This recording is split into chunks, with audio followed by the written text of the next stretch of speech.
the blood creeping up from the heathens. Got will, got fight, got pride, got reason. If they wanna go eat, then you know I'm gon' feed them. If you're coming for me, hope you're ready for a demon. I got eyes in the back of my head, I'm seeing. Take me for granted and you know I'm leaving. I'ma take what's mine with the webs I'm weaving. I could take this crowd from seeing to believing. Got a taste for blood and my tongue keeps bleeding from the words I spit. So sharp, so freezing, so cold. Behold, frostbite they feeling. I could tear you apart or I could go heal them. Don't believe in fate, don't believe in ceilings. I just need a taste and my mind starts peeling. I don't pace myself, I grind on kneeling. Got lust for change, I just love the feeling.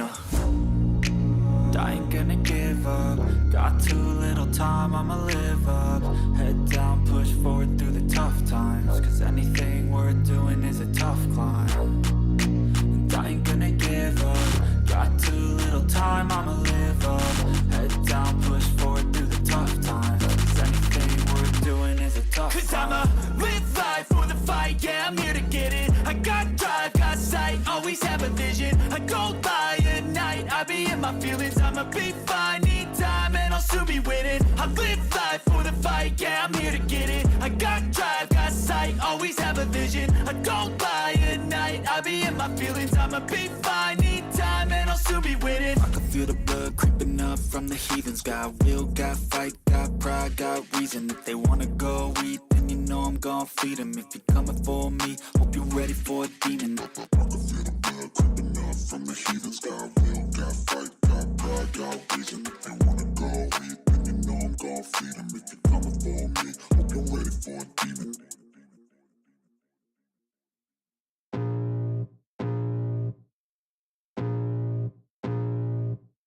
I can feel the blood creeping up from the heathens. Got will, got fight, got pride, got reason. If they wanna go eat, then you know I'm gon' feed them. If you're coming for me, hope you're ready for a demon. I got eyes in the back of my head, I'm seeing. Take me for granted and you know I'm leaving. I'ma take what's mine with the webs I'm weaving. I could take this crowd from seeing to believing. Got a taste for blood and my tongue keeps bleeding from the words I spit. So sharp, so freezing, so cold. Behold, frostbite they feeling. I could tear you apart or I could go heal them. Don't believe in fate, don't believe in ceilings. I just need a taste and my mind starts peeling. I don't pace myself, I grind on kneeling. Got lust for change, I just love the feeling.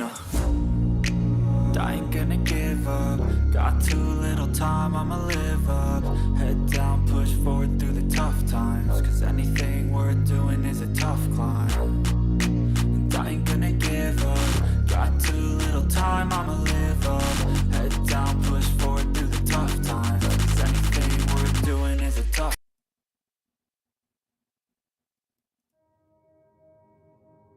Man, this place sucks. I thought this was supposed to lead to Firelink Shrine. And now, all of my stuff is gone. And who the hell is Godric, anyway? Alright, let's see.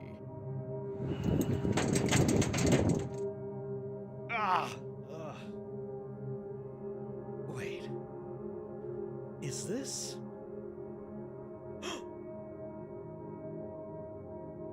We made it.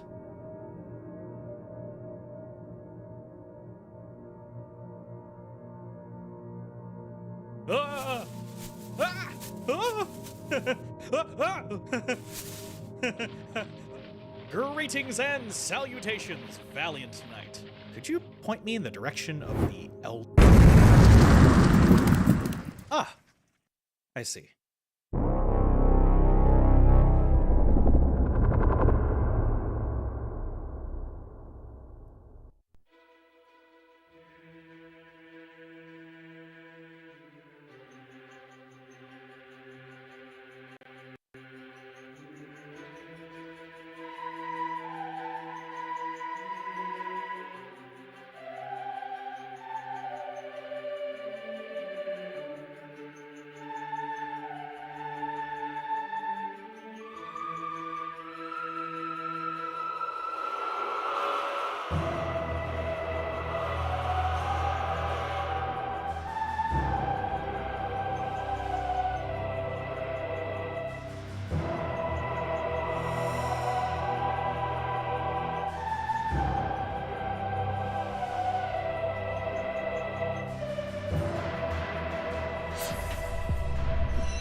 Wandering souls, I have returned.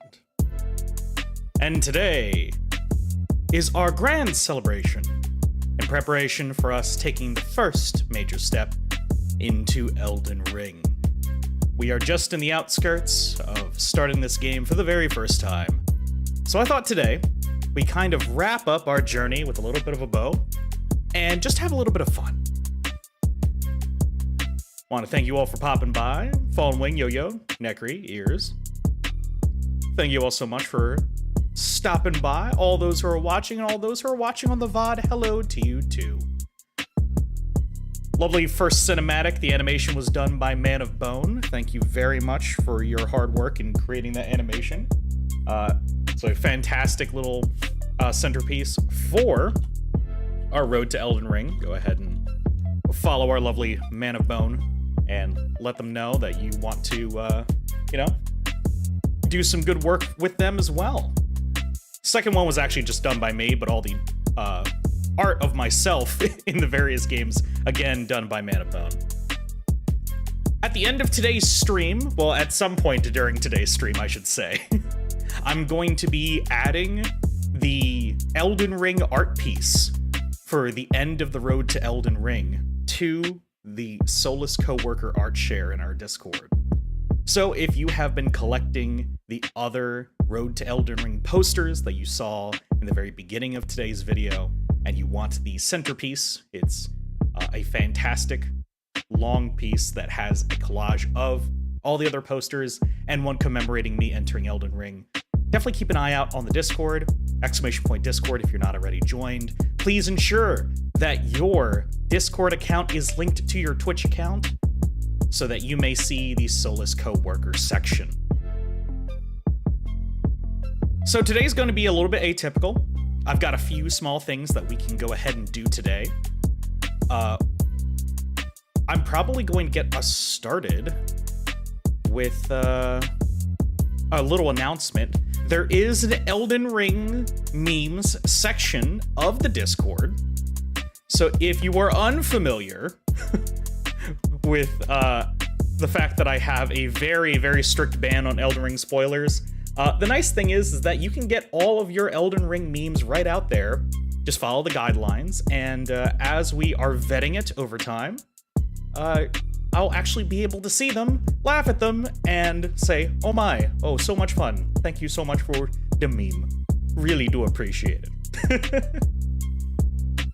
Another thing that's coming up soon is a very special addition to my normal visual model of myself will be coming up hopefully by Monday. So we'll see that. That's the ETA I have been given. But we're going to do a few things for today. Starting off with, honestly, I think we're probably going to start with the tier list. So that's what we're going to be doing. I have so many Elden Ring memes I've been holding on to. Yeah, and I'm hoping that you, Necri, and Ears could kind of vet the Elden Ring memes. Send me a message about it as we go along, so that I can tell you how we can ensure that it's an airtight system. But that's just a thing I'd like to have in the near future. Oh, with all that being said, let's pop into the main screen. Hello? It is I. All right. Let me go ahead and get my screen showing here. Boop. That's the Elden Ring. This is the cover. I've seen this cover several dozen times, and I still have no idea what the fuck anything says. I have no idea what anything means, what anything is saying. So, yeah. This is Elden Ring, if you aren't aware. I've got a few tabs of things open that is going to be muy importante. But first off, what I'm going to ensure that we're doing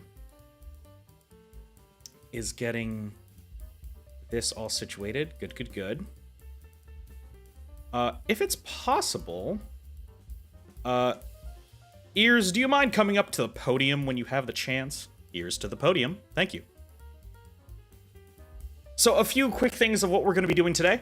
One of which is going to be the Dark Souls 1, 2, and 3 boss tier list, where we're going to be talking about all the various different bosses of the main Dark Souls games. We're omitting Bloodborne and Sekiro just for now, but it is what it is. Another thing, we are going to be doing a sort of thing where I explain the mechanics and the storyline of Elden Ring front to back, as well as what the DLC has in store.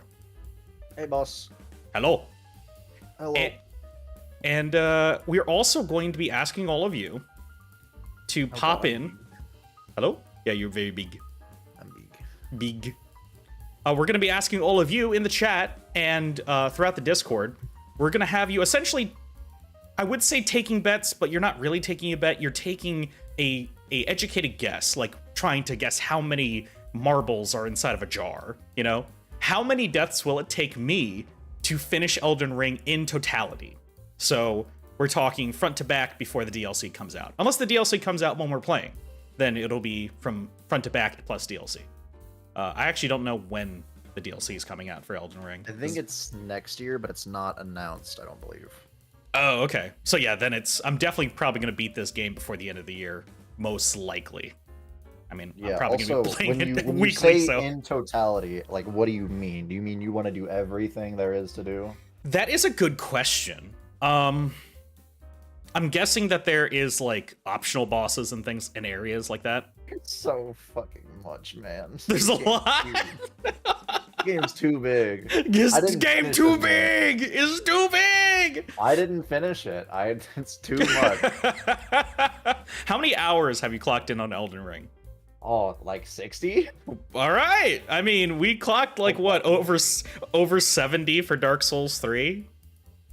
And like Yeah, Dark Souls 3 61 hasn't been around for a huge amount of time on the channel, so maybe I'd like to say in totality, which is to say by the time I hit the final boss and beat it, that's when I'll cap it. So if there's like other things that I want to do and I choose not to do a detour, or if I really want to do a detour, that is just entirely my whim and fancy. So you need to make an estimated guess on, does Husk really care about like the inverted castle level, or does he really care about like the cow petting simulator? Like, you need to kind of understand who I am to see if I'm gonna chase after certain leads, you know? Also, I can be a bit of a goober, so I might get lost a lot. Yeah, I think you have to get lost to find some of the shit that this game has.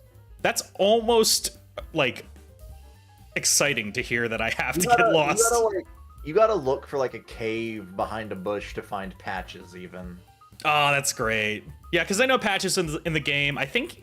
Yeah, I'm pretty sure he's in the game. I've, like, briefly seen people, like, interact with them. And I know he's just a general fucker, so I know he is what he is. So that's fun. That's gonna be neat. But, yeah. So, we're gonna be seeing who is going to be the most accurate. What you win? I don't know. Maybe, I don't know. Maybe you'll get, like, a really big % off coupon to the merch store or something fun. Whatever you're looking for your reward, I guess. But with that being said, we're gonna kind of get started with our first part. So Ears, thank you for popping by. Yes, sir. For like the 5% of people who may be watching who isn't familiar with Ears, first off, you can choose to shout yourself out if you so chose. But oh, you shouldn't have. more like you shouldn't have for yourself. It's like, ah! No, it's fine.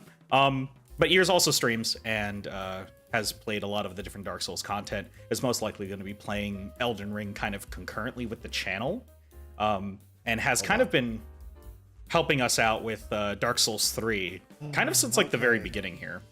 Do it. What is this clip? I don't remember this. Oh, that's why it's a clip. It's a random. Yeah, there you go. It's a random ada. Do it. Okay. The guy seems cool. I'll drop my follow. Hell yeah, Fallen Wig. Yeah. But I know you've been playing some Jedi Fallen Order as well, so definitely check. Yeah, I know, but like, you play some games that are similar to me. So I'm just kind of wrapping that up. But yeah, I wish I could get the person who played Light Soul from Dark Souls 2 to pop in here, but I really don't know how often they lurk within the chat. The individual who had helped us out with Dark Souls 2's DLC, like the Sunken King DLC, I would love for them to show up today to kind of talk about their experience as well, because they made some really fantastic like stuff. No, it's not Poopy. I don't know. This is a completely separate individual from Dark Souls 2 era who helped us out with the giant like poison dragon. And also invaded me with stupid stuff with like canceled by Twitter and the Twitch ban hammer. It was really fun. I've got like a clip of one of their characters, which is YouTube sub beggar. It's very fun. But we've met some interesting characters along the road to Elden Ring. And like a lot of just surprises in general, because, you know, I've played a lot of Dark Souls 1. I never beat the DLC. I played Dark Souls 2, but I never went through all of the DLCs, just 2 of them. And then Dark Souls 3 was an enigma. I didn't even know what the DLCs were about, really. I didn't even know their names for a while. And Sekiro was mostly a mystery to me. I didn't quite realize that I was going to be a man with a prosthetic arm. Like, that was how little I knew about it. So, it was quite a journey, and we're still like chipping away at like Bloodborne for funsies, so there'll be more of that in the future. One thing I asked of Ears was to kind of give us a sort of listing of like the quote-unquote order you fight certain bosses in. Yep. But that actually led to a really interesting piece of data I found about the Dark Souls 1 bosses, which is so in the Dark Souls code, there is a tier given to each boss, 1 through 15. And depending on the tier number assigned to that boss, they're given a buff to like health and armor and like poise and all that kind of stuff. Okay. And that is how I determined how you're supposed to or like in what order you're supposed to fight the bosses, depending on like the lowest tier is the easiest bosses and the highest tier is like the highest they're the hardest bosses. So what do these buffs do? They just increase health, armor, poise, magic resistance, damage, all that kind of stuff. Based on what? Like based on your level? Just based on what tier the boss is. I don't believe it scales to level. It just scales to like the tier value it's given. Okay, so it's like, hey, we built this character, let's like bump them up by this degree. Yeah, that's how tough the boss is. Mm-hmm. Interesting. Okay. Which is a very fascinating way of like, now you can kind of refute the fact that, oh, it's not, a Dark Souls isn't about like inherent skill now, it's just about like, okay, they're giving the boss bigger numbers than you. Yeah. Which honestly, that's fair. Like, yeah. If the boss is just mechanically like stronger than you are at this moment in time, you're like, all right, I guess it's gonna be that much more hard to like fight them, or I just have to get better. And it's just like mathematically, this is going to be that much harder for you to do. Yep. Real chunky Madeir hours. Real chunky Madeir. How's it going, Kachao? And Kuru, hello. So I think to get us started, I found this one. This says all Dark Souls boss tier list. I roughly chunked it up by approximate order of like doing stuff, but not really. So like main game, then DLC. And I'm starting with DS2 because I understand you're unfamiliar with Dark Souls 2. No idea. Hell yeah. Yeah. So I thought that would be a good place to start. It's a little hard to read some of these, even for me. So apologies, folks. I'm going to try and zoom in as best I can. All right. So what we're looking at here is from Legendary all the way down to Awful and Skipped. And can I rank them based on their names? Say again? Can I rank them just based on their names? You know what? You can do that for Dark Souls 2. How about that? Let's go. I'll describe them, I'll describe the fight and stuff, and then you tell me based on my description and their name where you would put them, right? Okay. So the Dark Souls 2 ones are kind of iffy, but like I'm gonna start using like your list to get us going for the rest of them. Sure. So here's how we're ranking this for today. Is we're ranking them based on the novel. I'm gonna say like novelty, which is going to be the description of how unique of a boss fight they are. Like, I remember blank boss fight because it looked really cool, right? Or just it had this like experience from like the arena down to like certain attacks. Like we're gonna be talking about Dark Souls 2. Lost Sinner is really interesting because of like the light mechanics. So I'm like, that's really neat. So it's going to be the novelty of the boss, how cool of a name they have. All right. Because so that one helps, right? Yeah. Let's see. Our own, and because it's a tier list, it's very biased. But like how tough it was for us to like beat this boss on an average playthrough. So like if you really get stuck with certain bosses all the time, then you're just like, this is a great boss because I get like stuck on it for a good reason. Or you get stuck with a really bad reason. You're like, this boss is shit. I hate this guy. He's unfair and terrible, you know? So it's like difficult, personal difficulty. And I guess like, yeah, that's really about it. Because I'm going to say like that part of novelty is our own personal opinion about like the aesthetics of the boss. So For sure. You fell asleep watching the last stream? Oh, I'm sorry. Don't worry, the VOD will be up eventually. Well, it is on Twitch, but... To be fair, we only did 2 things for like 4 hours. That's true, we beat 2 bosses for 4 hours, and that was the stream. Alright, so, we're gonna start... Baseball. It's basically what it was. It's like, alright, we're in the 7th inning, what's gonna happen next? Okay, I don't quite know the full order, so I just kind of generically chunked up everything based on it, so we're just gonna go through Dark Souls 2 as best we can. So first is the Last Giant. This is one of the first bosses you fight. He's deep underground in like the very first section in like Dark Souls 2's like equivalent of the Undead Parish. He's really interesting because it's the first time you meet a giant.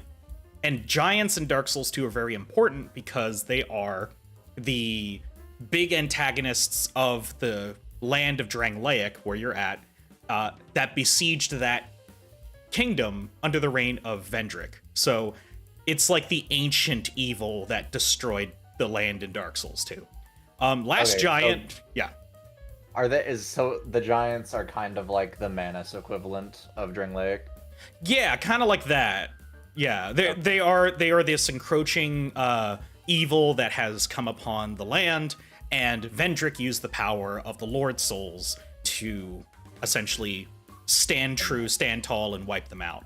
And the Last Giant is the first boss you fight. Yep, the Last Giant is the very first boss you fight. He is the last surviving giant in Drangleic. He is deep underground inside of a cave. He is pinned to the floor. And when he sees you, he wakes up, roars, steps out, and starts charging at you.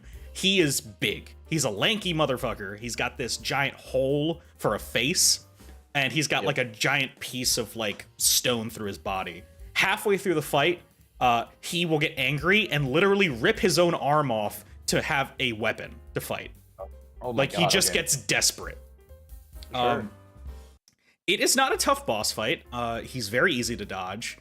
The weird part is you can target multiple parts of his body, like the legs and arms and other stuff.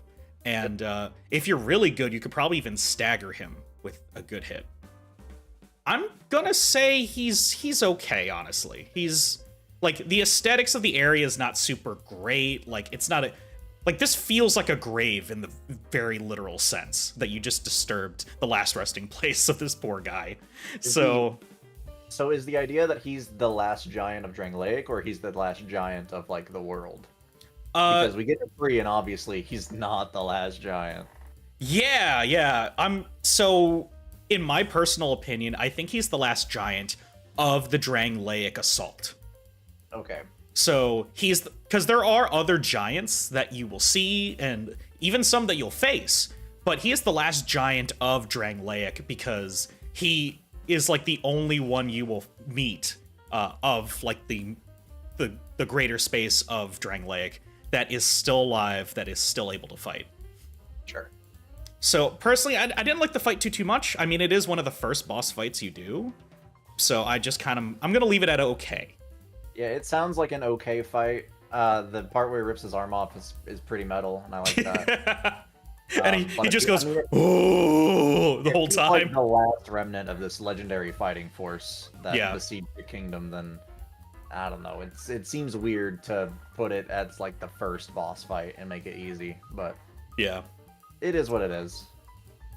So again, as we go along, you probably see like, why is like Slumbering Dragon right next to Scorpioness? That's fine. Yeah, next is Pursuer. Technically, players meet Pursuer very early, and Pursuer shows up, especially in Scholar of the First Sin edition. He shows up every frickin' where, which really brings his name into the light, like Pursuer. I've heard he's like your Mr. X equivalent. He becomes Mr. X like 300%, especially in Scholar of the First Sin, where like you'll be in this benign area of the map, and he just gets dropped in by an eagle. And he's not even a boss. He's just a very chunky mini boss. And if you don't beat him at that point, he doesn't respawn. However, at other parts of the game, he will just show up and just like spawn in out of darkness, and he will show up every time you fight. Then you go there. It's really weird. Pursuer is a very strange character. The actual boss fight is toward the very beginning, past Last Giant, and he's kind of blocking the way to this place called the Lost Bastille. So it's this like dark shrouded kind of like way castle out near the coastline. So you literally have to go to a nest in order to get picked up and dropped off there. So like the same bird that he's been using for transport, you have to kind of hitch a ride. When you get to him, he's got like this dark abyssal kind of power deep inside of him, which makes him feel inhuman. And his sword is a large ultra great sword that he can charge up, and it can give curse damage, I think, if it stabs you, as well as his enormous shield. Okay. So there's a boss fight, and then he kind of shows up and is like keeping track of you through the rest of the game. He keeps track of you before you even get to the boss fight. Like, you will meet him before his boss fight even starts. But he doesn't. But so after the boss fight, is he still like coming after you? You haven't like, actually killed him. Okay. Mm-hmm. So the boss fight itself, I'm not sure how to feel about, but the character, I would put him in legendary. Like, it sounds like fucking awesome. I love that dynamic. He is a very like he is iconic to me. Not just because he is this character that consistently shows up in Dark Souls 2, but just the fact that he is a technical fight. Like, he just kind of, by its very nature, hey Swampy, by its very nature, is this character that is meant to continuously go after you. Because the whole deal about Dark Souls 2 is that you are potentially a candidate to be the next monarch of Drangleic. So kind of having this person that's consistently trying you makes sense. And he is called Pursuer. All of it's truth, you know? Right. He's a bit annoying. And his actual boss fight area is kind of small. There's a giant, like, cliff over to, like, the sea on one side. You're kind of fighting him in, like, a sunset kind of look of the place. There are, like, ballistas you can charge and fire at him if you're really, really good at the game and want to do something quirky. Sure. But overall, like, I think look and feel, the fact he keeps showing up, he's very cool. I don't, aesthetically though, I'm putting him down to awesome. Like, he's like neat. as a design, like as the design of the character. Yeah, like, he just kind of looks like a bloated Oscar Vestora. Like, at the end of the day. Pulling up. He does float, though, which is kind of neat. He doesn't really walk. How's it going, Quest? Oh yeah, okay. I kind of see what you're saying. when you take him out of let me share my screen here really quickly. I don't care if you show stream or not. Yeah. So go ahead and look at this for me. Uh-huh. you've got this blown up like, oh, he's in this building or whatever, and then you put him at this fucking PNG. He really does look like Oscar of Astora. Yeah, you take out all the background to him when he's like fighting, and he's just a bloated Oscar of Astora. I hate to say it. Great Shield. That's the what? The Curse Ward Great Shield. I'm unfamiliar with that shield. Oh, come on. Should Curse Ward Great Shield. You picked it up. Did I? You even mentioned it in the thing. Oh, yeah, no, that's his shield. Yeah, in Dark Souls 3. That's correct. What does it say on there? It says that, Great shield given to those who resisted the curse long ago. Far too heavy for an ordinary person. Perhaps it signifies the foolishness of resisting the curse. And yet, those who bear the weight of this shield do not find its protections against curses wanting. Oh, you know, that's an interesting way to say that, you know? That, like, he wasn't quite resisting the curse, because he does have, like, some like, abyssal techniques here and there. He'll do, like, some dark magics and stuff. He also has, like, the red eyes you can see in, like, the, in your search there, where it's just, like, big old red eyes. So, real shit, yeah. So he's kind of interesting. I like him. I don't love him, though. Like, I guess, like, with everything in Dark Souls, I don't love it. I like it. I don't love it. Yeah, like, it's weird. I don't know. They could have given him more, like, a Smo type appearance. They could have. Like, he's just really overbearing. Yeah. But it feels like they wanted to go with, like, kind of like a Mr. X type thing, where he's just slightly bigger than you. Yeah. And you know what? I think just the fact that, you know, he's kind of kept that design of his throughout the game is kind of interesting. The problem is that I feel like he just kind of disappears after a while. Like, I would have preferred, like, a Final Pursuit pursuer, you know? Where, like, you have to fight him again, but he's, like, buffed up and he's a whole thing, and then he never shows up again. That'd be kind of nice. It would be really cool if he had, like, every time you saw him, more and more pieces of his armor was cracked, and then, like, his inside, they're just trying to get out, and then for the last chase, he's just, like, fully monstrous and trying to fuck you up. Yeah, I'd prefer something like that, honestly. Let me move the Slumbering Dragon actually all the way down here. But yeah, okay, I can agree with awesome, but not. He could have been better. But oh yeah. So next on here is one that's near and dear to my heart, the Old Dragon Slayer, but only because he is kind of riffing off of the absolute legendariness of Ornstein. This is the dark-colored Ornstein variant that shows up in Dark Souls 2. He shows up in the Cathedral Blue, and he's got most of Ornstein's power set, but he's a little bit weaker, especially because he's so early in the game. You have to defeat a red dragon to get to him. Right. Tall dude, not super crazy on the moveset, so he's not, like, insanely hard to beat. But, you know, he's a callback to, you know, that this could have been where Ornstein went after Dark Souls 1 and just went over to Drangleic. We don't really know. Because the only time you ever really see his armor afterwards is, like, that ancient dragon area of Dark Souls 3. What's it called? Archdragon Peak. The Archdragon Peak, yeah. That's, like, the next time you really see anything about Ornstein is there. So I'm unsure if this is, like, a copycat or something. And I think that's kind of what's interesting about this character, is that there is this extra air of mystery of, like, is this, like, what all the Dragon Slayers kind of look like? Because dragon riding is very common in Drangleic, and we'll see a lot of dragon riders here. But I'm just gonna say he's good. He's a nice, interesting fight. He's not super memorable, except for looking like a previous better boss. So I think it's hard to say if he's like a copycat. It kind of feels like it, because you meet more Dragon Slayers in Dark Souls 1, but none of them are dressed like Ornstein. Yeah. They've all got their own thing going on. Like, Artorias has his own thing going on. The giant has his own thing going on. The girl that you meet after beating Artorias has her own thing going on. Yes. Like, they're all very separate. And then you have someone who has his exact armor, but not gold. This, like, dusty, like Yeah. burnt color of it. It's either someone trying to like keep the legacy or someone who's trying to gain fame from it. Yeah, and again, like, dragons are not like actively hunted in Drangleic. If anything, they are revered.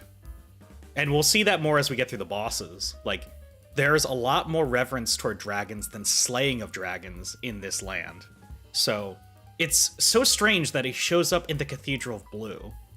So, where it's meant to protect people. So maybe he's sort of like a guard for those who can't fight for themselves. It's strange. I'm gonna put him in good. How do you feel? I think that's fine. All right. I'm gonna bring in Ruined Sentinels. This is a triple boss fight. It's 3 of the same guy. They're very tall. Do you remember the dude who in Dark Souls 3 in the Ring City, the really, really, really tall guys who summon the apparitions? Yeah. The Adjudicators. The Adjudicators. You know the guys with that have the bows that show up? Yep. In the lore for the Adjudicators, they talk about like that there are these soldiers that have armor like those apparitions that came from a distant land and didn't make it through the Ring City.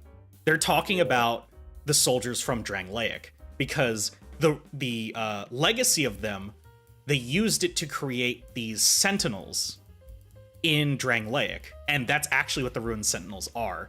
They are a representation of those knights who didn't make it, and they're very tall, very lanky, but they have the same armor.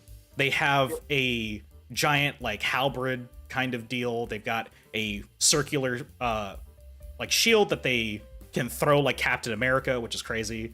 Do a lot of spin to win. They're a really tough fight, but they're not that interesting of a fight. Like, I like them. I don't hate them.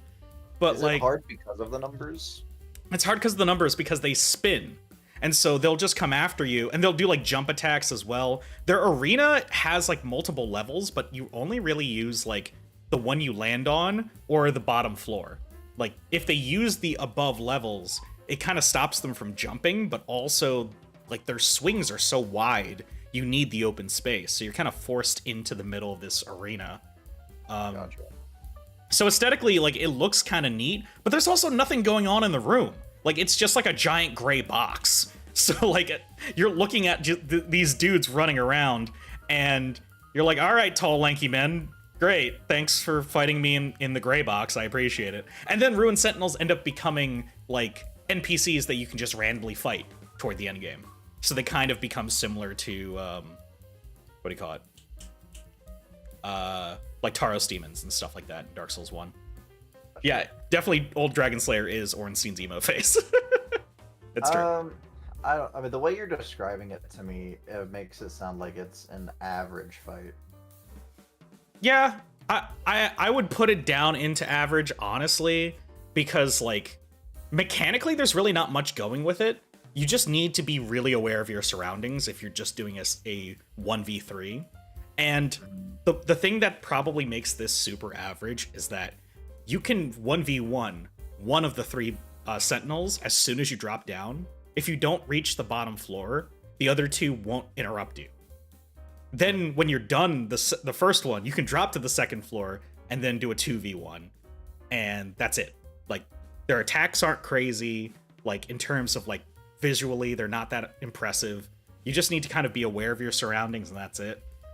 I'd almost put it at bad at this point, but it's not bad. Royal Rat Vanguard. Okay. This is our first bad. Royal Rat Vanguard is actually dumb. Like, it's not awful, it's just really silly. So the rats are in Dark Souls 2 are these is this covenant of like gravekeepers essentially in Dark Souls 2. I know a little bit about the like I've watched like some TV Sky and like shorts and videos and stuff, if you're aware of who that is. No. So I know he's a guy who does like some dives into Dark Souls lore. Okay. So I'm aware of like what the rats are about. I'm not certain on the bosses, but Yeah, so the only reason this isn't awful is because they understood the boss fight they made. Because if they just did not pay attention and made the boss arena terrible, this would be an awful instantly. Because this boss fight is quite literally, we're gonna spawn like 100 rats, good luck. That's it. There's one rat among the rat pack that you have to kill, and that is the boss. It is a rat that takes more than one swing to kill. okay. So It's like the opposite of the Deacons fight. it is. It's the opposite of the Deacons fight. Because, like, at least for the Deacons, like, you know that there is, like, one singular guy you have to go to. He's obvious. And then later on, you're just focus firing that one guy in the crowd. Royal Rat, you won't really know when the guy shows up. He just kind of rolls in through the sea of rats. And the rats themselves are not super dangerous. Really, they're just annoying. And then eventually you find the rat that you need to kill. And once you kill it, the fight ends. As soon as you kill that rat, the fight ends. You'll see the health bar go down. The neat thing about the room is that it's a small room. The rats come from these little holes that you can't, like, block or, like, really predict which one of the holes they're coming out of. The center of the arena is full of, like, rat statues, so you can't do wide swinging arcs. You have to do, like, overheads in certain areas. Mm-hmm. And so at least technically there is some skill in it. It's boring. It's just a bunch of rats. It's not interesting at all. Like, the arena literally saves it from being an awful. And it's just called Royal Rat Vanguard. Like, it. Sure. I mean, I'll agree with you on this one. I think I'm just gonna take the next Royal Rat to get through this. Royal Rat Authority. This is back in the Doors of Pharaoh section. Mind you, Doors of Pharaoh's fun section. It's a just like getting into like the catacomb area where the Vanguard fight is. The area of the Doors of Pharaohs is another rat location, but it's like a build your own like Sen's Fortress for like multiplayer. Because you just have your like Pharaoh's Lockstones and you activate things to like futz with all the other players who are going through the area. Like, you can block off an entire way and they have to run all the way around if you do it right. Death Run in Dark Souls, I can dig it. Okay. Yeah, because I accidentally blocked myself off in my own Door of Pharaohs area where I couldn't go down a left corridor because I made a wall and I can't undo the wall. Oh no. So I'm like, oh shoot, I can't ever do. I have to literally go the long way every time. So Royal Rat Authority is like, it's a giant hyena-like rat that's closer to like a mangy Sith that you have to fight. Surrounded by a few smaller rats. He's big, he's mangy, he's very fast. He's a tougher fight, and the arena is kind of like in the same style, of course, as the rest of the Doors of Pharaohs area. So aesthetically very cool. Lots of space. So they knew that you needed to move around a lot. But he hits hard, he hits fast. He's honestly really tough. He's average, though. Sure. I don't like him. And he has no cool name. He's just the Authority. Like, all right. Yeah. Ugh. Let's see. We're gonna do the Scorpioness next. Scorpioness, Nika. She is in the one area right where you meet Ornifex, and she is the wife to a Manscorp Tark. And the interesting thing about Manscorp is that you have to wear a specific ring to talk to him. Otherwise, you just assume he is a NPC like enemy that you can kill. He's just in a sandpit chilling. If you pop down there, he won't attack you. He's just there. But you can't speak to him unless you have the right ring to talk to him. And you find out that, like, hey, you know, my wife has gone insane. I have to put a stop to her. We were doing this, that, and the other thing, and she's crazy. We have to stop her. If you agree to work with him, he is actually a summonable NPC for her boss fight. So you have this giant man scorpion after this like female man scorpion. She is like the knockoff Quelaag of Dark Souls 2. So it's a half-naked woman on the top of a scorpion body. Sure. I wonder if there's just something to do with like half person, half arachnid in the world of Dark Souls. Yeah, and we haven't even gotten to the arachnid yet. I know. So Naika's interesting. Like, she's got a lot of poison attacks. Not a lot of sweeping attacks. Like, she doesn't have much other than like single targets. So if you have at least one summonable NPC like Manscorp, like, she is not that tough to beat, really. One thing that definitely is going to take points off of her, though, I like her arena. It's a giant sand pit of sorts that you walk into. There is a tree. And if you've played Dark Souls 2 and you know this tree, you know what I mean. You have to have Naika attack the area around the tree for her to break the tree. And that's the only way you can get an item from that tree. Like, there's an item on top of like a dead tree. You can't get it unless she breaks it in the boss fight. Once she's dead, you can't get the item. How good is that item? I never get it. So I'm just like, that's dumb. She's okay. I like the inclusion of Manscorp Tark's like storyline with it. It's not great, but like, I just like this idea that it kind of felt like you went on a quest to defeat her if you do it that way. Otherwise, she is super average. So, hey Storm, how do you feel about Naika?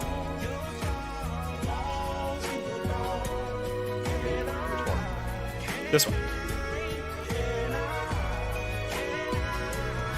How do I feel about it? Yeah, based on what I've been describing.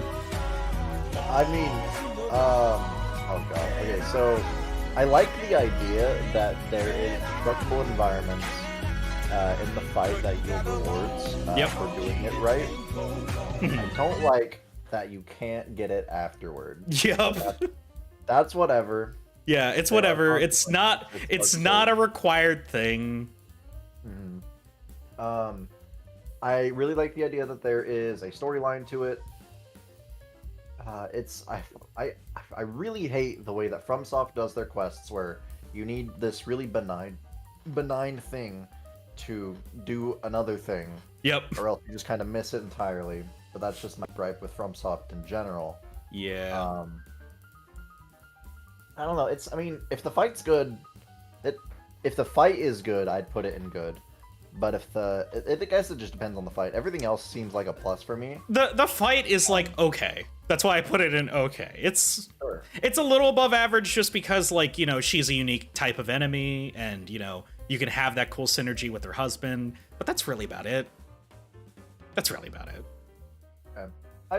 Yeah, we can keep it at okay. Okay. Storm, you can just use the head hug redeem if you won't give me a hug. Also, hello, Koi. Hugs! Killer hugs for everyone! Thank you. All right, Skeleton Lords. Oh god, Skeleton Lords. Already? Awesome. Like, not to be biased, but Skeleton Lords are freaking awesome. Okay? So, Sure, yeah. you go all the way to, where is it? Like, right outside the Executioner area. I think this is, like, No Man's Wharf? Or whatever it's called? No. I'm trying to remember the location. But, so you go past, like, these waterfalls in this, like, cliff area, and you enter this, like, giant pit full of bones, and these three... They look like high chairs. I'm not gonna sugarcoat it. They look like three dudes on high chairs. And there are these, like, skeleton mages. And they'll try to attack you with, like, different, like, spells and melee abilities and stuff like that. But that's not the coolest part about them. Because you have to beat them down until they're dead, and you'd be surprised. Hey, wait a minute. The Skeleton Lord went down pretty quick. There's three of them. I guess I gotta beat all three. If you rush the fight, you will die. Because anytime a Skeleton Lord dies, it summons other minor skeleton NPCs in its wake. Depending on what Lord you beat, summons a different type of skeleton. So they have ones for, like, basic skeletons. They have some for the larger skeletons that are out there. And, of course, there is a Skeleton Lord that summons bone wheels. No.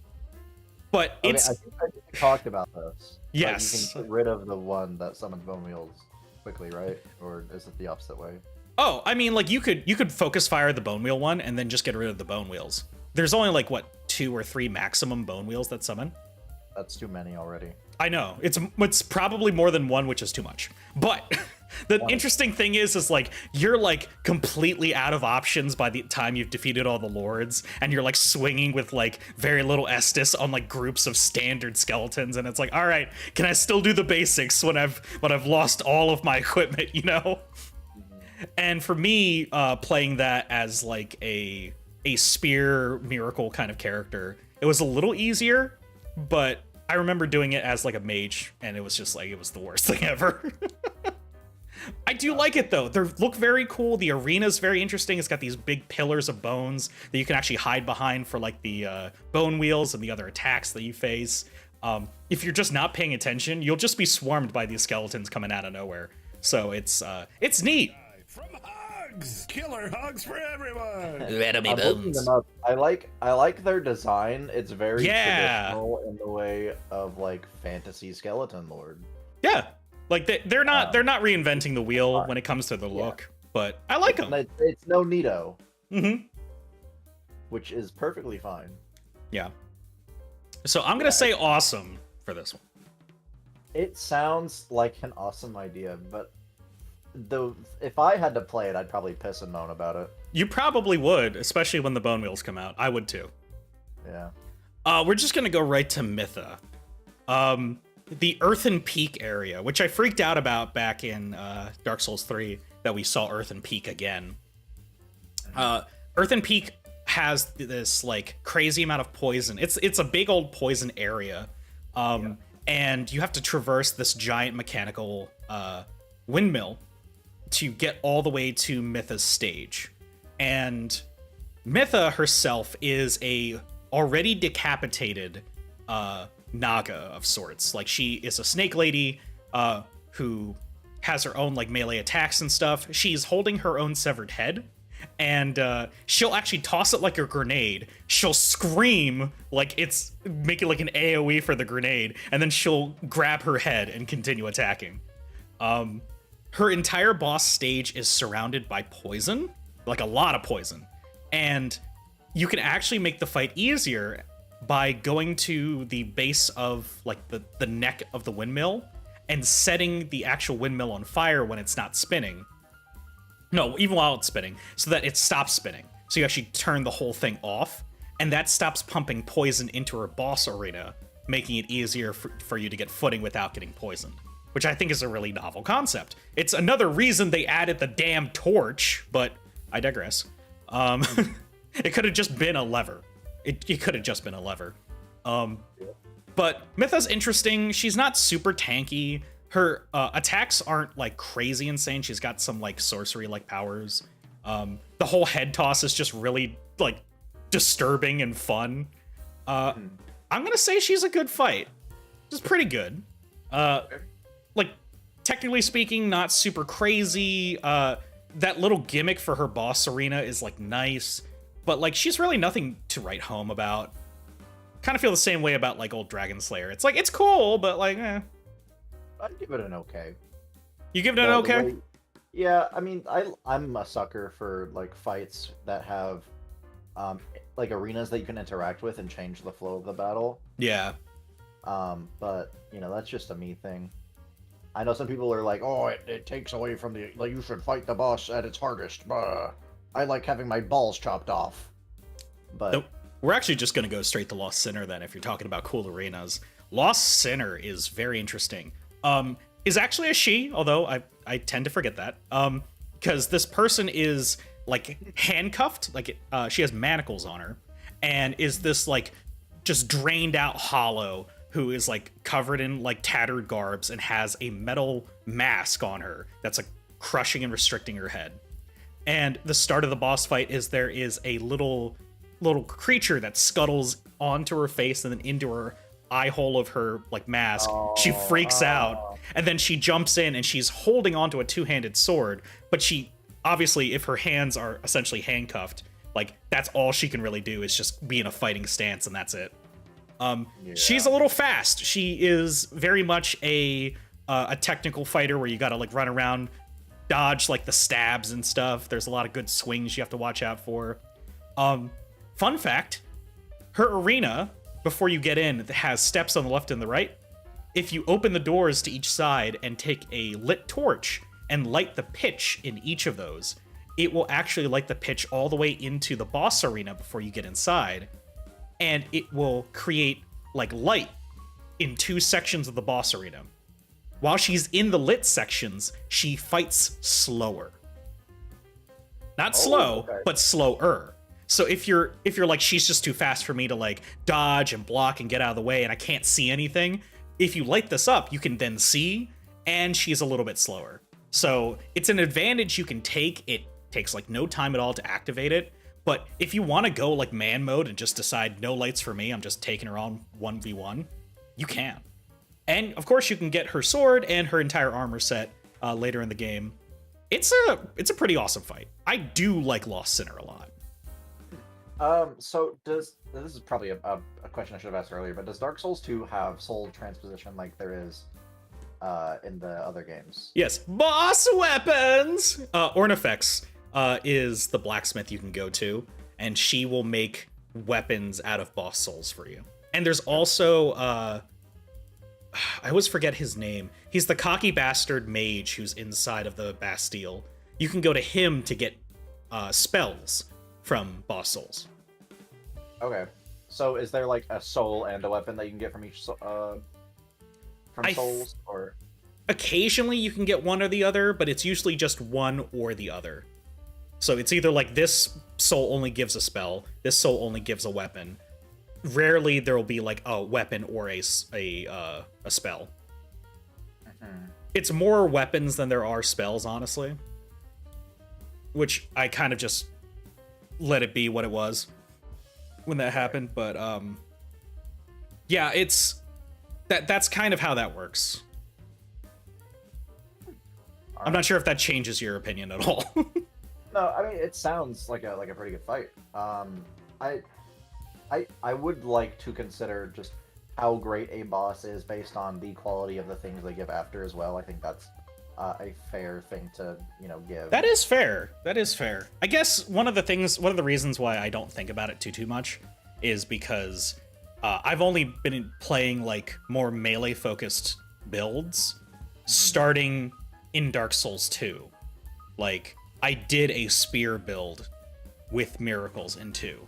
So I never really considered if there was like, and I was searching for just the old Dragon Slayer spear. Like I normally don't consider the melee weapons you get out of it, but I can see where you're coming from with that. Of like, if I'm playing the game for the first time and I like, great swords, then is Right. Lost Sinner's sword a good sword? Like I wouldn't know. Imagine if you had played 3 without Ludleth of Corlund, right? Yeah. Like so, you wouldn't have gotten the Moonlight Greatsword. You wouldn't have gotten to see all the cool stuff you could get from the Abyss Watchers. Mhm. You wouldn't have gotten Old Moonlight. It would have drastically changed your playthrough. Yeah. And I think one of the crazier things is that Dark Souls 3 really coddles you in that regard, because in Dark Souls 1 and 2, you have to get to a certain area of the game and bring your souls to these people in order to get that weapon, right? Like, Yeah. you have to go all the way to the giant blacksmith in Anor Londo, or you have to go to Ornifex, and Ornifex doesn't, like, you have to find Ornifex and save her, then you have to go to Brightstone Cove Sildora and find her there. Like, it's even worse than Dark Souls 1 to get boss weapons. Boss armor is really deceptive, because there is a guy who sells terrible armor in Dark Souls 2. You have to buy his crap until he gets cocky and starts selling you real shit. Huh. Okay. And then you'll get boss armor, and that's a whole thing. I gotta say, for all the shit that I give FromSoft for their implementation of stuff like that, it is no secret that I fucking hate how they do weapon and boss soul upgrades. Oh yeah. Like I hate it. Oh yeah. I 100% agree. But it's very nice that they have characters with personality that affects how they interact with the world. Yeah. Yeah, like there's a guy in 2. We'll see. Thank you so much. Follows the Thank you, Buffets, for following the Lich. Welcome to the phylactery. Thank you so much for the follow. There's a guy in 2 who is a ladder salesman. Don't ask me any more than that. Okay. He'll ask you to quote him on a price for the ladder, and that determines the length of the ladder. Killer hugs for everyone. Which is really funny. What are you for? It's to get down a pit, but you can't actually get down to this section of the pit and just drop down there because Dark Souls 2 fall damage. And even with the cat ring, you'll still die unless you're like made of all that is health. So it's kind of necessary to get to that section. You need to ask him for a ladder. But there's a whole bunch of quests and stuff like that for that. So is that quest with me? No, this is ears. Hello. So I don't know. I'm gonna put Lost Sinner there for now. Let's pull up somebody else. Vestalt. We're gonna put Vestalt in. Vestalt, the Royal Aegis, is a ginormous cleric who's inside of the big catacomb area, and he is interesting because he is a guy wielding like a giant two-handed mace, and he is a very technical fight. Then he shifts halfway in to using miracles alongside fighting you. So he'll heal himself, he'll throw things at you, and he'll buff himself as well. And his melee weapon, I can speak to this one, his giant mace, his two-handed mace, is basically a bell. It's a bell. And it acts as a catalyst to use to cast miracles, which is kind of neat. His outfit's pretty cool. He's got a unique name. Very like milquetoast area. You're just in a long hallway with pillars, and I like the beats in which like you had to fight, like do the dodges for him, because he gets fast, especially toward the end of his fight. It's like do do do do do do do, and then you can now finally hit him. So you have to find like the patterns of his swings. He'll alternate between different attacks. I think he's a really good fight. Is he awesome? I feel like if his arena was a bit more fun, because Dark Souls 2 did fun stuff with arenas. I'm gonna put him at good. I like him. He's neat. I don't really want to call him awesome just yet, though. Yeah, tier list, Dave. Tier list. More expensive hug. How's it going, Devil? So I'm just gonna put him here. He guards Vendrick, actually. So let's talk about Vendrick. Vendrick is weird. Yeah, this is Pepsi Man! Exactly! This is the aforementioned Pepsi Man, everybody. King Vendrick is a giant, like, 14-foot tall hollow that drags a giant sword behind him. And when you try to fight him the first time, he tanks so much. He is, like, impossible to fight, you know? What you need to do is you need to actually grab souls of giants. So the giants are coming back. The more souls of giants you have in your inventory, the more damage you do to them. So if you actually want to do decent damage, you need to have like 5 or 6 of them suckers. Is that alluded to at all, or is that just like a thing that like just is happening?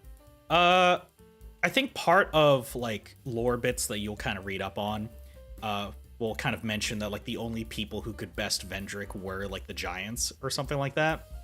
I don't know if it's very clear if it's like, oh, you must have them in your inventory, especially when there's a limited amount of giant souls in the game.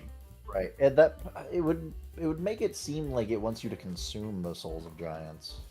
The thing is like when you kill Vendrick, you don't even get his soul. Like you have to go to the Shrine of Amana, open a door that would be normally closed if he was alive, and then you can get his soul and his outfit from a thing. At least that's what I'm trying to remember. Like, I remember you can like get his outfit by going to the Shrine of Amana. I don't remember if you can get his soul by killing him. Regardless, like, he is just a dumb fight, Like, he is not a challenge really at all. He just has big swings, so if you're not paying attention, you die.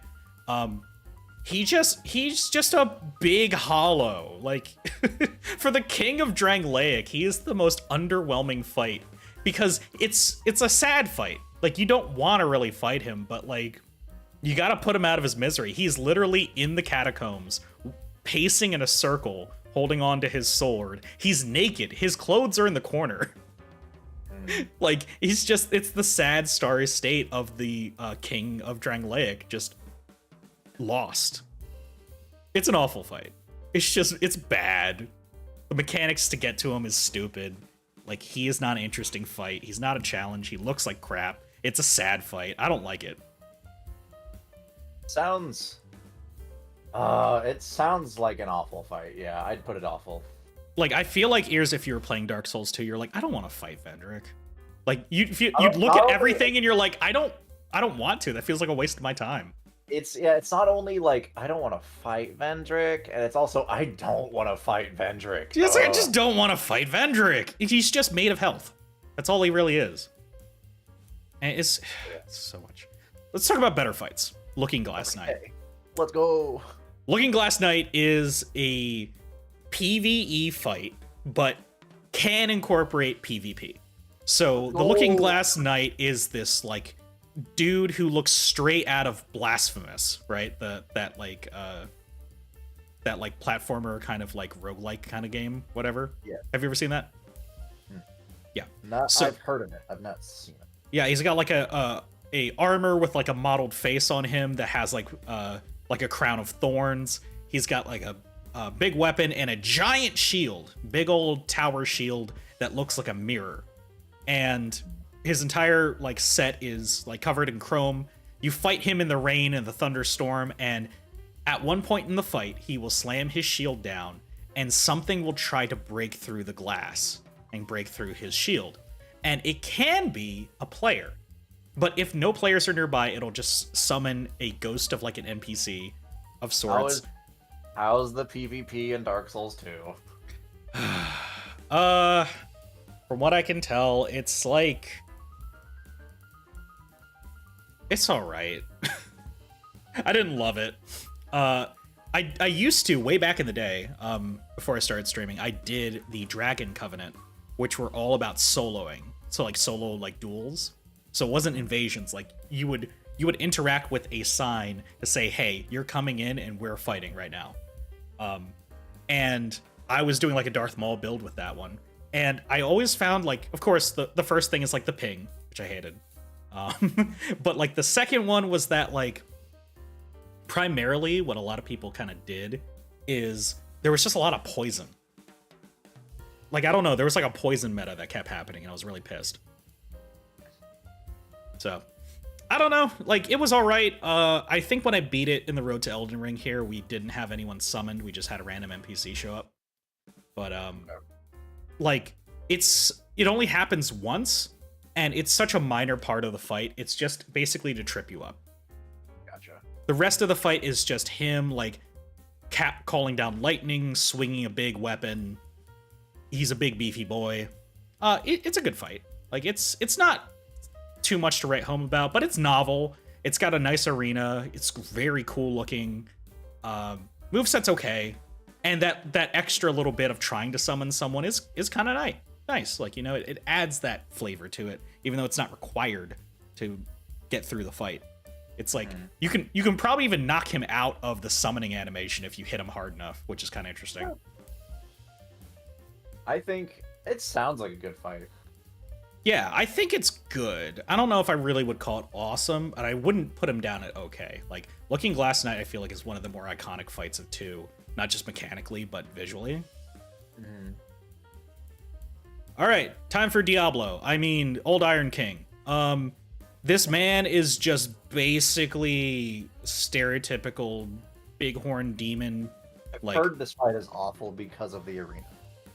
The arena is what really brings this fight down. He's just waist deep in lava, and you have like a platform the size of like a toaster strudel to work with, and if you really want to dodge like big AoEs, you just round the corner to where the exit is and just hug the door, and none of the flames will get you. Yeah. He's not super crazy. He'll do like a thing where he'll like punch down and like leave his fist there for you to hit him. Old Iron King, it's a bad fight. It's not a very good fight. How's it going, Mickey? Yeah. I mean, if the dude himself is not like terrible to fight and the arena is just bad, then I'd say it's just a bad fight. Yeah. It's just a bad fight. I do like him though, like aesthetically very cool. I wish there was like more to do with the arena. I wish like he had a slightly different design, because like right now, I don't know, he's just this delicious hunk of a man coming out of the lava, and that's about it. Honestly, the area directly behind him, where it's a giant like iron bowl head that's like looking over the lava, is just far more interesting than the boss you're fighting. Yeah. But that's the way it is. Doing well, Miki. We are doing a tier list of all the Dark Souls bosses in a way that we're going to talk about and prepare for the first Elden Ring stream.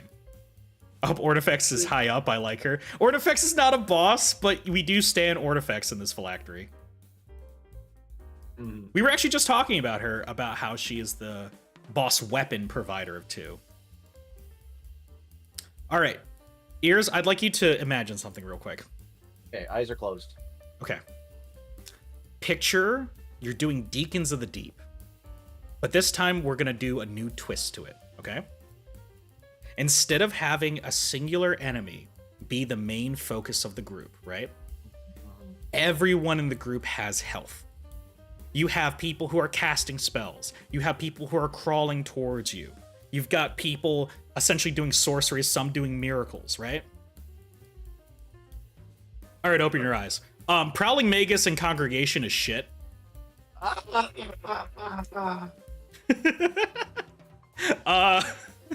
Prowling Magus and Congregation is shit. It's a bunch of crawling hollows, two miracle casters to heal people, and like one standard like spellcaster. You can take out the 2 things that matter in like 2 seconds, and then you just kill all the crawling hollows. It'll take you first try no more than a minute. It's not a boss fight, but the game says it is. I don't even know if it gives you a boss soul. I don't think it does. I think it gives you a homeward bone and a human effigy. Like, I'm not even kidding. You told me to imagine like the best possible scenario, and he ruined it. I know. Like, picture Deacons of the Deep, and then we're doing none of that. Yeah, like Deacons of the Deep is a laughably easy fight, but it's so fun just to hit a bunch It's of dudes. fun, and it's got like the big fat guys that you can hit and roll. We'll get to Deacons. We'll get to Deacons soon. Freya, welcome to Dark Souls 2. Oh, is this the fucking, what is it, Dear Lady Freya or whatever? Spider Edition. Edition? Brightstone Coast Sedora is a very cool place. If it wasn't for the fact that there are like orb weaver looking spiders everywhere, okay?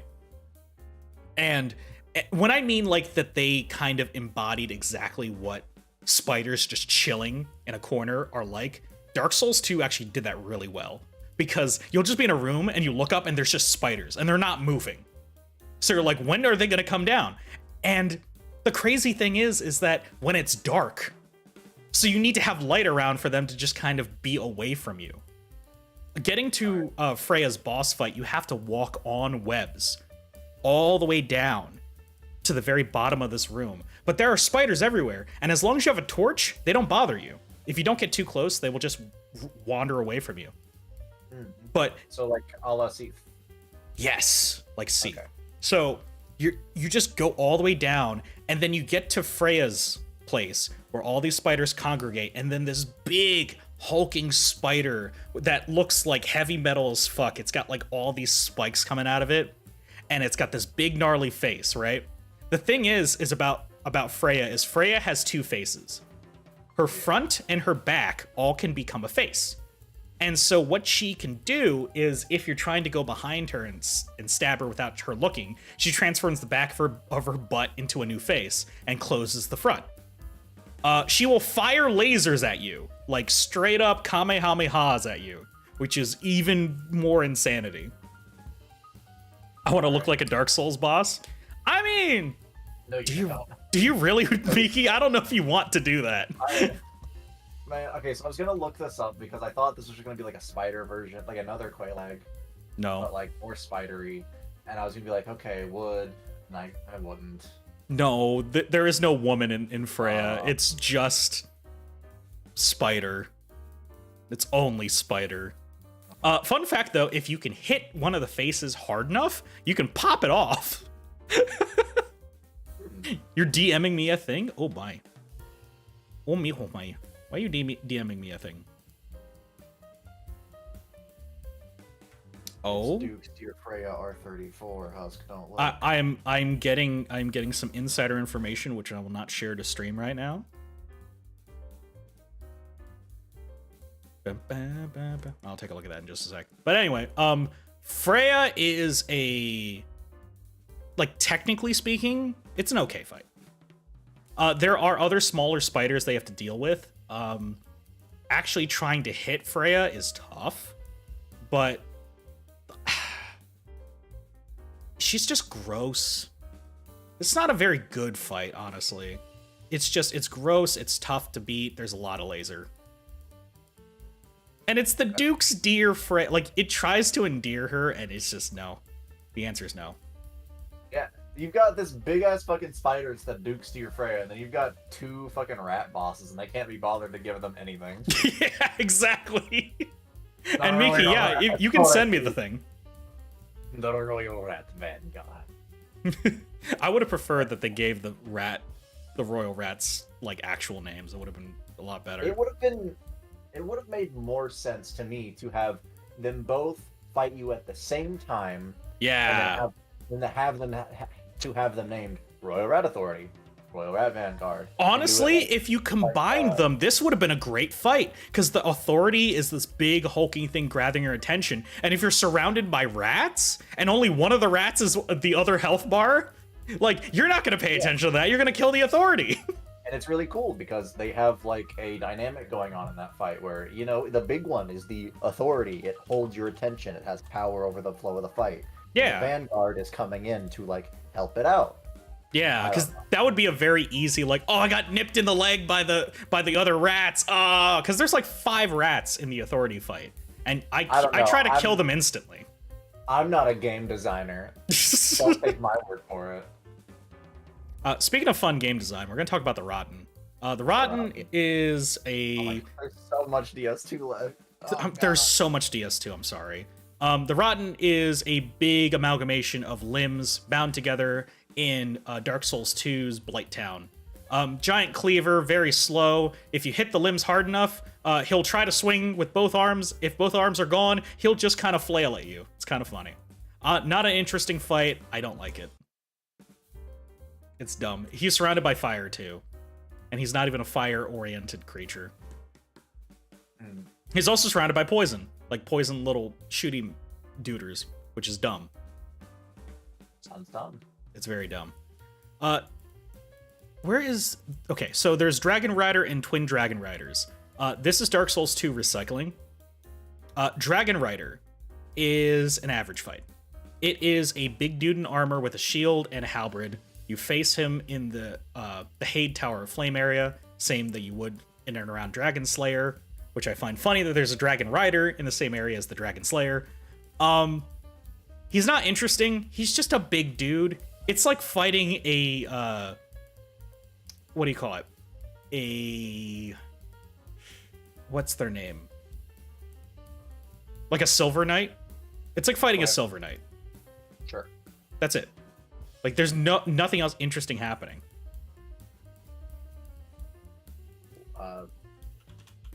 Okay, next one is the Twin Dragon Riders. This one is actually in bad. Okay. Welcome to Dragon Rider Part 2. Did you like fighting Dragon Rider? Do you wish there was 2? Maybe. No, because one ends up having like a giant longbow until you either hit him hard enough or he decides to no longer be a longbowman, and then you're just fighting 2 of the same guy. It's a dumb fight. because this happens early in the game, Dragon Rider. So it's an average fight. Twin Dragon Riders happens after you've beaten the Rotten, the Old Iron King. You may have also beaten like Lost Sinner and Skeleton Lords. Like you've faced Looking Glass Knight most likely. I don't remember, but like you've faced other very impressive fights, and then you get Dragon Rider again? Fuck off. No. Okay. Smelter Demon. This one's an iconic one from Dark Souls 2, and I'm gonna put him at good. It's a big two-handed sword man, but he's wielding it one-handed. He is basically entirely armor, and he is just emanating heat. Halfway through the fight, he puts his sword into his body, pulls it out, and it's covered in fire. Now he does more damage. He'll do like AoE attacks with it. People love cosplaying as this guy. People love his two-handed sword. Like, the lava sword that he uses is used by like so many great sword wielders in 2. Nice. Okay. Giant Lord. In Dark Souls 2, you have the rare opportunity to go into the memories of the past, and you actually get to see the assault on Drangleic, where you get to fight the Giant Lord. He is... When I saw Yorm, I saw this man. When I saw Yorm the Giant, I saw this man in him. Because I remember Giant Lord. Giant Lord is Last Giant in his prime, essentially. Gotcha. It's like one of those fights. Giant Lord has a giant sword. You're fighting him in a very small space, so you actually don't have a lot of room for the camera to move, which is not exactly a really good reason to have a boss fight. He is a big chunk of health. He's got a lot of good, big, sweepy moves, but he's an average fight. I hate to say that about Giant Lord, because even Last Giant's more novel than Giant Lord. He's just a big dude. He's just a big dude. Chunker. I'll be honest, I don't remember Fume Knight. I feel kind of bad. I don't remember Fume Knight that well. Okay. So I think that just makes him a bad fight. by the fact I can't remember him that well. If I'm thinking of the same one, I think Fume Knight may be in the DLC, but the Fire DLC only really has like one really good fight in it, so I'm just gonna keep him at bad and move on. Flex Steel Sentry is another Taros Demon situation. Have you ever seen a conjoined twin centaur?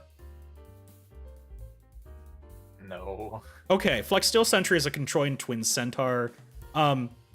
He doesn't make sense. I don't understand how he operates. It's really dumb. You can summon Lucatiel, I think, for the boss fight. Which Lucatiel. She's great. She's one of the best NPCs of Dark Souls 2 and makes it worth playing. Balls. Yeah. Hello, Yukini. How's it going, Warbler? But Flex Steel Sentry is kind of awful. The worst thing about the boss fight is that it's inside of a really awesome pirate ship, but the boss fight has an internal timer where there is water rising. If you don't beat the Flex Steel Sentry fast enough, you'll just die from the rising water. Okay. Executioner's Chariot is actually a really, really cool fight. I'm putting this at awesome already. Executioner's Chariot is a one-part gimmick fight, one-part actual fight. There is a chariot that is being driven by a hollow. It's got a two-headed horse on it, and it runs in a circle. You have to hide in the walls to get to the other side of this giant circle that you're running through. And there are necromancers currently reviving like skeletons that are all coming after you, and they're hiding in little alcoves, so you have to kill the necromancers. When you finally get to the other side, you pull down a giant door that the chariot goes through, and the rider dies, the cart gets flung off, and then you have to fight the horse. And so the horse is not that bad. It kind of fights like a giant boar kind of creature, where it's like a lot of rearing up and a lot of like kicking and jumping around. Sure. But I like him. I think he's a neat, novel boss fight. Demon of Song is bad. Demon of Song is bad. It's a stupid fight. It's not interesting. He looks gross. He's a giant frog with a giant, disgusting man inside of him. And I don't like him.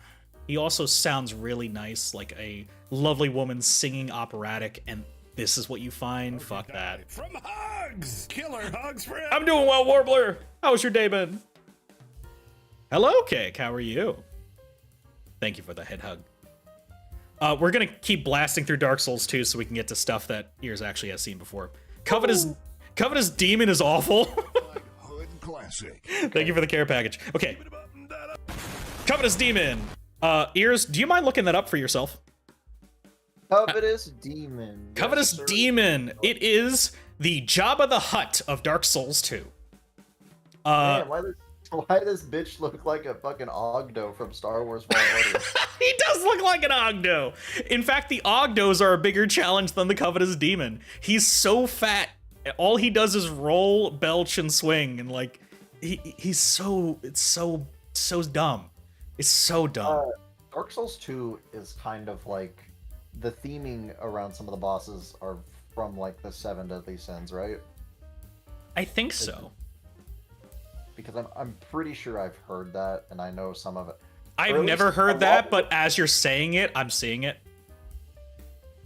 Right. Yeah. Or at least it's a lot about like greed, because everything kind of revolves around the throne of want. I believe, Yep. Right. Yep. Yeah. Honestly, I don't even know why people want that throne. Belfry Gargoyles I mostly skipped in Dark Souls 2, but I'm going to talk about them. They're essentially... They decided that the gargoyles from Dark Souls 1 weren't on crack enough, so they put them on straight-up speed. They're much more aggressive, they swing a lot differently, they just kind of suck. And they're completely optional boss fights. On ketamine, I'm going to kill I'm Belfry Gargoyle, I have overdosed on ketamine, and you're going to die! DS2 can die in a ditch and burn in hell. Listen, it's a bad sequel. It's not a bad game. Guardian Dragon. Guardian Dragon is a good fight. It's a giant dragon inside of an oversized bird cage. That's a cool looking fight. That's cool. It fights like you'd expect for a normal dragon. Not super technical, not even super tough, but it is like a true dragon fight. And then afterwards, you'll fight other dragons in the next area that are basically him. So it preps you for what you're going into in the next area. So by design, I like that. And the thing is that you don't even realize that that's actually what it's doing until you get to the dragon area. Ancient Dragon. I skipped Ancient Dragon. Ancient Dragon is essentially the Dragon Covenant leader in Dark Souls 2. You don't have to fight him. Isn't Ancient Dragon also not even a boss of the Dragon boss in 3? Probably. No, there's the Ancient Wyvern. Ancient Wyvern, that's it, yeah. Yeah, we love dragons, though. Is hard good or bad? Like, is a good fight because it's hard or satisfying when you beat them? Or is it bad if they're too hard? I'm terrible at explaining fights. So we're kind of judging how good a fight is if it was a technical challenge, like I needed to know how to use my mechanics well or the mechanics of the game well. If they did really fast attacks that are kind of cheap and tough for you to fight technically, that's a bad fight. If it's a very easy fight, that's a bad fight. A boss fight should be a challenge, but an appropriate challenge, I think, is a good way to explain whether a fight is good or bad. Would you agree with that? Say it one more time. That a good fight is a appropriate challenge. So like it's not necessarily like it's too super easy or super hard. It's like if I fail at the fight, I'd say that's fair. Let's do it again, you know? Yeah, I'd say that's the rule, Yeah. but there are exceptions to it. Oh yeah, no, there's just fun fights. Like there's gimmicky fights that have interesting outcomes. There's like interesting mechanics on certain fights. Some are just tough for the sake of being tough, and that's intimidating. But if I'm just talking about like what makes like a good hard fight would probably be if it meets the technicality and the challenge that you expect at that point in the game. Speaking of which, Dark Lurker. Dark Lurker is an entirely optional boss fight that is only accessible through one covenant. Oh. I don't know if you're aware of that. No. There are dark sorceries in 2 that they introduced, and Climax, and no, I'm not making this up. Climax is a spell you can learn, but the only way to get it is to defeat the Dark Lurker, because there is a Dark Covenant that exists that are full of these mini dungeons. I'd like to say they're like the proto-Chalice dungeons of Bloodborne, but the last dungeon contains Dark Lurker, which is a sort of like angel dark thingy, and there's more than one of them. It teleports, it has laser beams. It's not a very interesting fight, and it looks like crap. And when you get Climax, it's the most boring looking like spell, but it chunks away your active souls in your pocket in order to do more damage. Most people get it for PvP. I hope you die from hugs! Killer hugs for everyone! Hello, Kaiju. How you doing? Thank you for that, Hugs. This is a certified and- hood classic. Thank you so much for the care package. So we're gonna talk about the fun one, Sir Alone. We're gonna put... He's an awesome fight. Like, hands down, he is a cool samurai that is technically really tough to beat. I summoned 2 NPCs to fight him, and I still struggled. He is a katana-wielding, like, fast-moving character, and there is a unique death animation for him. If you kill him and not take a single point of damage, when he dies, he commits Sudoku. You know what I mean? Yeah. He puts his sword into his chest and finishes himself off because he has been so dishonored fighting you. But that only happens if you never got hit. So that's kind of neat. He is kind of fabled throughout Dark Souls 2's like item lists all over the place, and there are plenty of different NPCs who want to emulate him.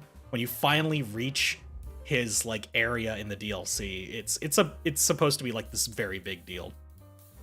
Alana the Squalid Queen goes in okay.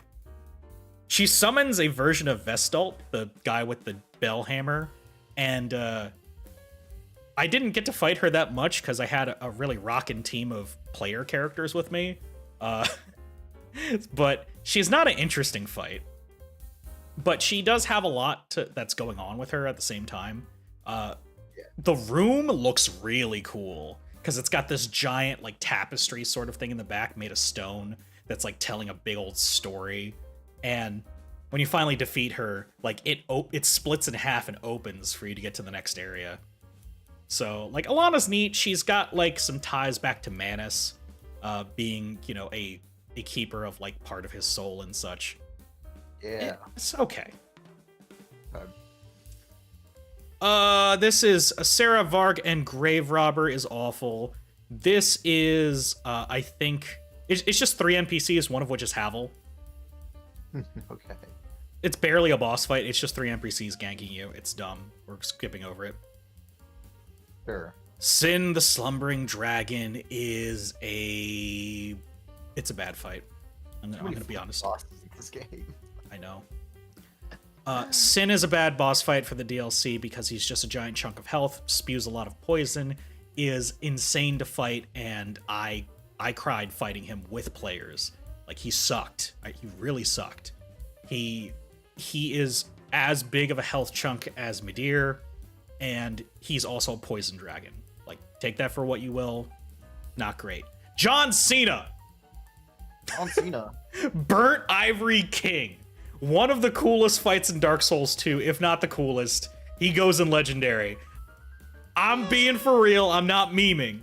Burnt Ivory King is the best boss fight in the entirety of Dark Souls 2. He comes from the Ice DLC.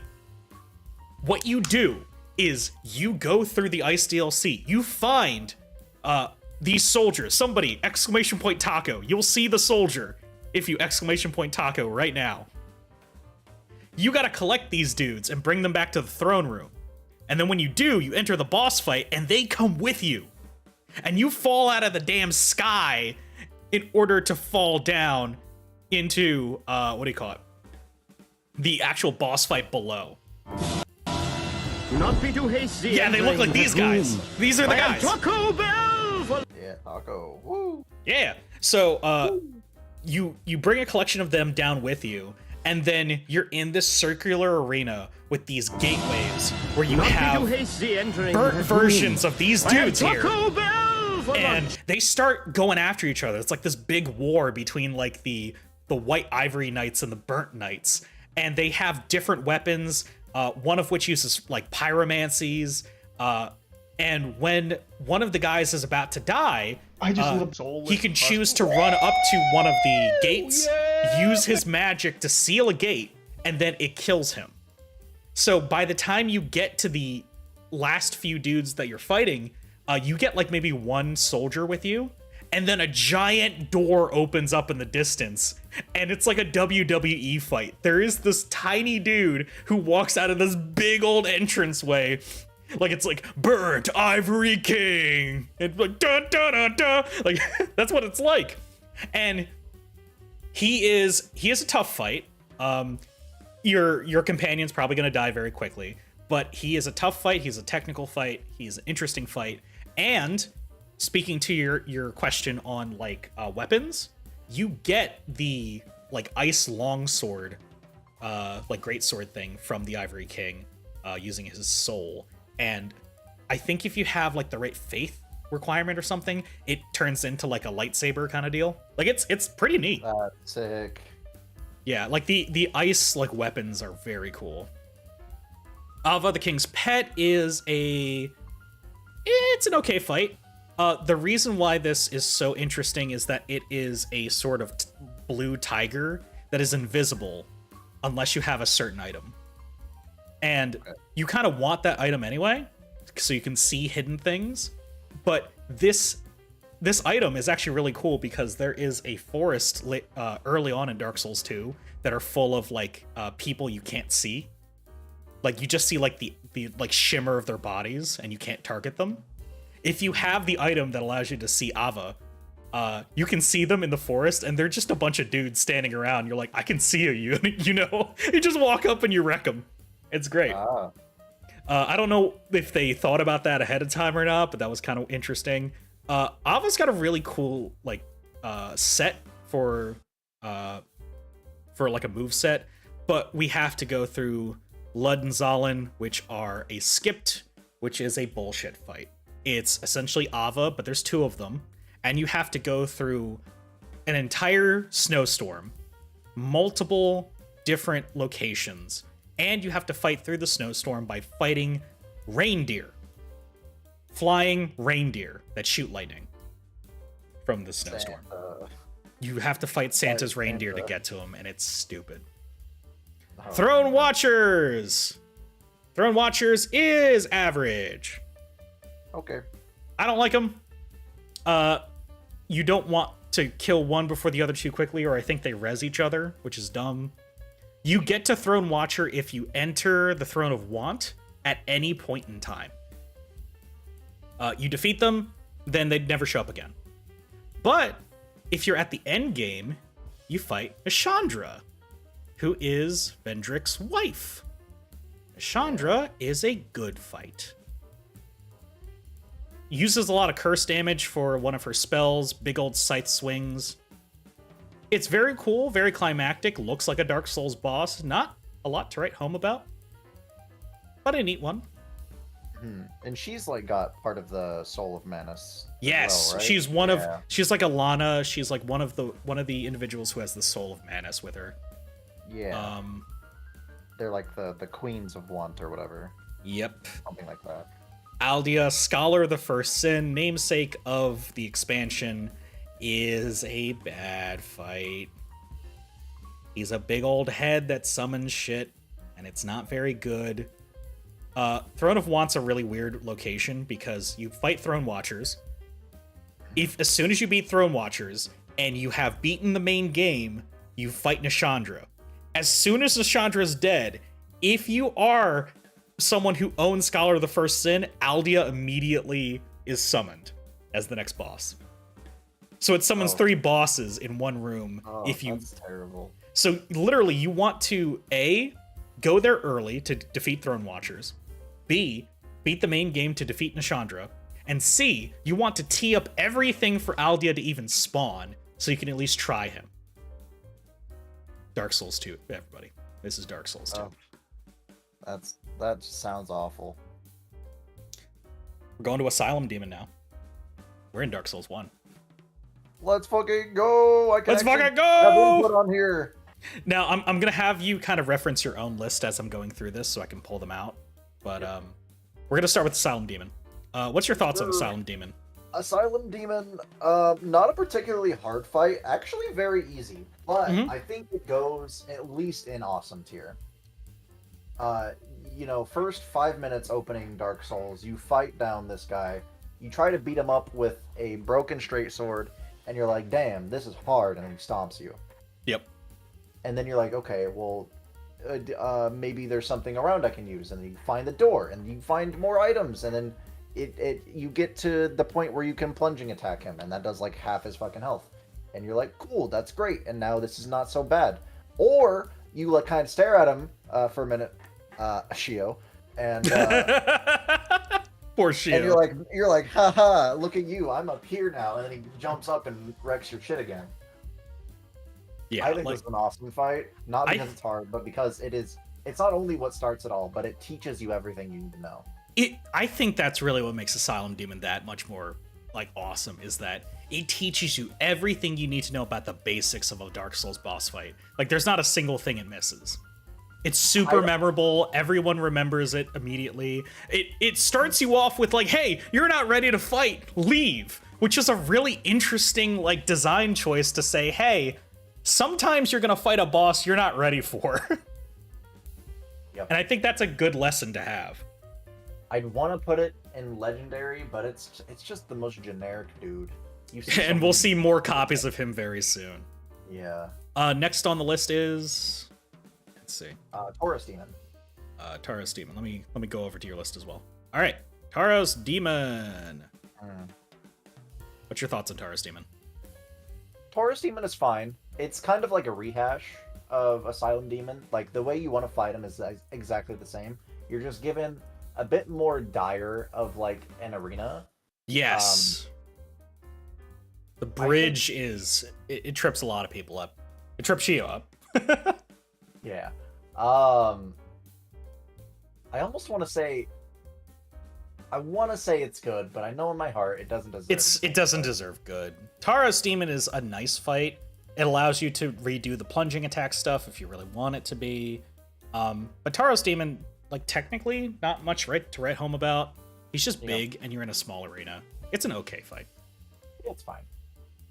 Next is Bell Gargoyles. Bell Gargoyles. We gotta ring that Bell of Awakening. You get 1 gargoyle, then you get 2. I think this is a good fight. I don't want to say it's awesome because it kind of sucks. I'm gonna be honest. Yeah. But at the same time, it's a pretty good fight. It teaches you pretty well how to deal with multiple opponents all in one go, and it kind of teaches you a little bit, if you're paying attention. It teaches you the intricacies of lock-on and how you approach situations like that. Yeah, I feel like it doesn't do lock-on really well. Otherwise, I'd put it in awesome. But it is interesting to see that, like, it's definitely a are you paying attention boss fight, because it just adds another gargoyle halfway through the fight. Bell Gargoyles is one of the first fights in Dark Souls 1 that allows you to cut the tail off to get a weapon. Oh, that's true. It also is a aerial boss fight, which is the first in Dark Souls 1. So you're going to have him like flying through the air doing stuff. So, and you're on a rooftop, which is slanted. You're inclined to slide off, so you got to pay attention to your stancing. I think it's good. It could be a lot better, but I think we'll leave it in good. Yeah, the interesting thing is that the 2 prior boss fights, Asylum and Taurus Demon, teaches you that, hey, plunging attack to win. and you can't plunging attack these guys. Yeah, it's This true. This is the get good moment. They plunge attack you. Yeah, they plunge attack you. Capra Demon. Capra Demon is The next. man with the 2 dogs. I watched you do this boss fight. You mauled it real hard on Capra. Capra Demon's an average fight. Capra Demon is an easy fight. Capra Demon is an easy fight. It is! But people get so... Because you can plunging attack this guy. I You can know! plunging attack this guy. Uh-huh. But, so, what happened to me was it wasn't even the boss fight I was mad at. It was the fucking run back. I got so mad at the assholes who were just hiding in the buildings. I just wanted to get back to the fight. Because I talked so much shit, I was like, oh, Capra Demon's easy. And then he killed me because I got cornered by the dogs. And then I To had be run fair, Dark Souls dogs suck. We've Dark Souls established dogs ass. all the Souls game dogs just kind of suck. Also, to be fair, I was swinging a big fucking stick. You were swinging a very big stick in a very small area, so that is fair. I'm gonna call it it's an okay fight. Honestly, I love Capra Demon. Like, I think aesthetically, Capra Demon is like chef's kiss. Like, people can fight me on that. I think he looks amazing by himself. Adding 2 dogs is silly, but here we are. It's a like, for as small of an area it is, it just felt like it just felt good. Like, I understood, like, he has enough room to swing. You may not. You have an opportunity to plunge. He will just chase you up the stairs. Like, it is a way of remixing what you've already seen in Dark Souls 1. I think that's great. Yeah. Next is actually Moonlight, right? Moonlight Butterfly. Big old butterfly. One of the first boss fights where you're like, do I need to kill this? Yeah, this boss fight really makes you question what you're doing in Dark Souls. Killer hugs for And I think, everyone. Like, the fight- ethically? Yeah. It makes, because it's just kind of chilling. You get there, it's chilling. It's not actually doing anything. You walk in, you're in its territory. It starts attacking you. Yep. Kaiju, if they had a Hound Master, I would have screamed. I would have never finished Dark Souls 1. Yeah. The fight itself is like pretty bad. Like, it's super easy. It's not bad. It's not The presentation is beautiful. Oh, yeah. It's really more of a show than anything. I agree with that. Skip it up and down. So I want to put it. How do we want to rank this? Do you want to rank it as the fight, or do you want to rank it as the boss? Well, to me, how I like to evaluate these things is like thematics and how it fought. It's not a very tough fight. It's also not a very interesting fight, especially because you're waiting most of the time. Yeah, you wait so much. I want to put this in an Ethical average. consideration is a thing. I'm putting it at bad. Okay. I don't like Moonlight Butterfly's fight. I think Moonlight Butterfly is fine, but like, Makes you feel bad. it makes you feel bad if you're a melee only fighter. You have like no time to do anything. You're just staring at the boss. Unless you're me with spells where you're hitting them right away. I could see how aggravating this could be. The music is incredible. The music is incredible though. That would be the only reason I bump it to average, but Yeah, I agree. It's a bad fight. It's a bad fight. Presentation is amazing, but it's a bad fight. Next up is Pinwheel. okay, you got me. I don't have to say anything about Pinwheel. we don't have to say much about Pinwheel. Okay, so a lot of players may end up getting to Pinwheel after they fought some really heinous bosses. Or you can be Ears, man mode your way through the catacombs, and just fight Pinwheel early in the game. Because Pinwheel is one of the easiest boss fights in Dark Souls 1. Pinwheel is the easiest boss. He's not one. He is. He's the poster child for easy bosses. The craziest thing about Pinwheel is that he drops the Rite of Kindling, which allows you to have more Estus flasks from your bonfire, which is a crazy good upgrade that if you get it early, a lot of the fights just become a lot easier because you have that room to make mistakes. Why is it that Pinwheel's so damn easy? Like, okay, for those who are not as informed about Pinwheel, If you tap now to watch He a short is this dude you'll who is receive in this 30 big square minutes of- arena, and he will disappear, make copies of himself, try to shoot some spheres at you. Once you find out where he is, you just wail on him, and he's got like no health, and then he just dies like a bitch. What's very funny is that, okay, so I talked about the tiering system in the Dark Souls 1 code. It goes 1 to 15. Yep. Pinwheel is such an easy fight. His tier's a 7. He's right in the middle. His tier is higher. It's 2 stages higher than Moonlight Butterfly. That's crazy though. Like that's nuts to me. And he goes out like a bitch. He's not Like, the fight.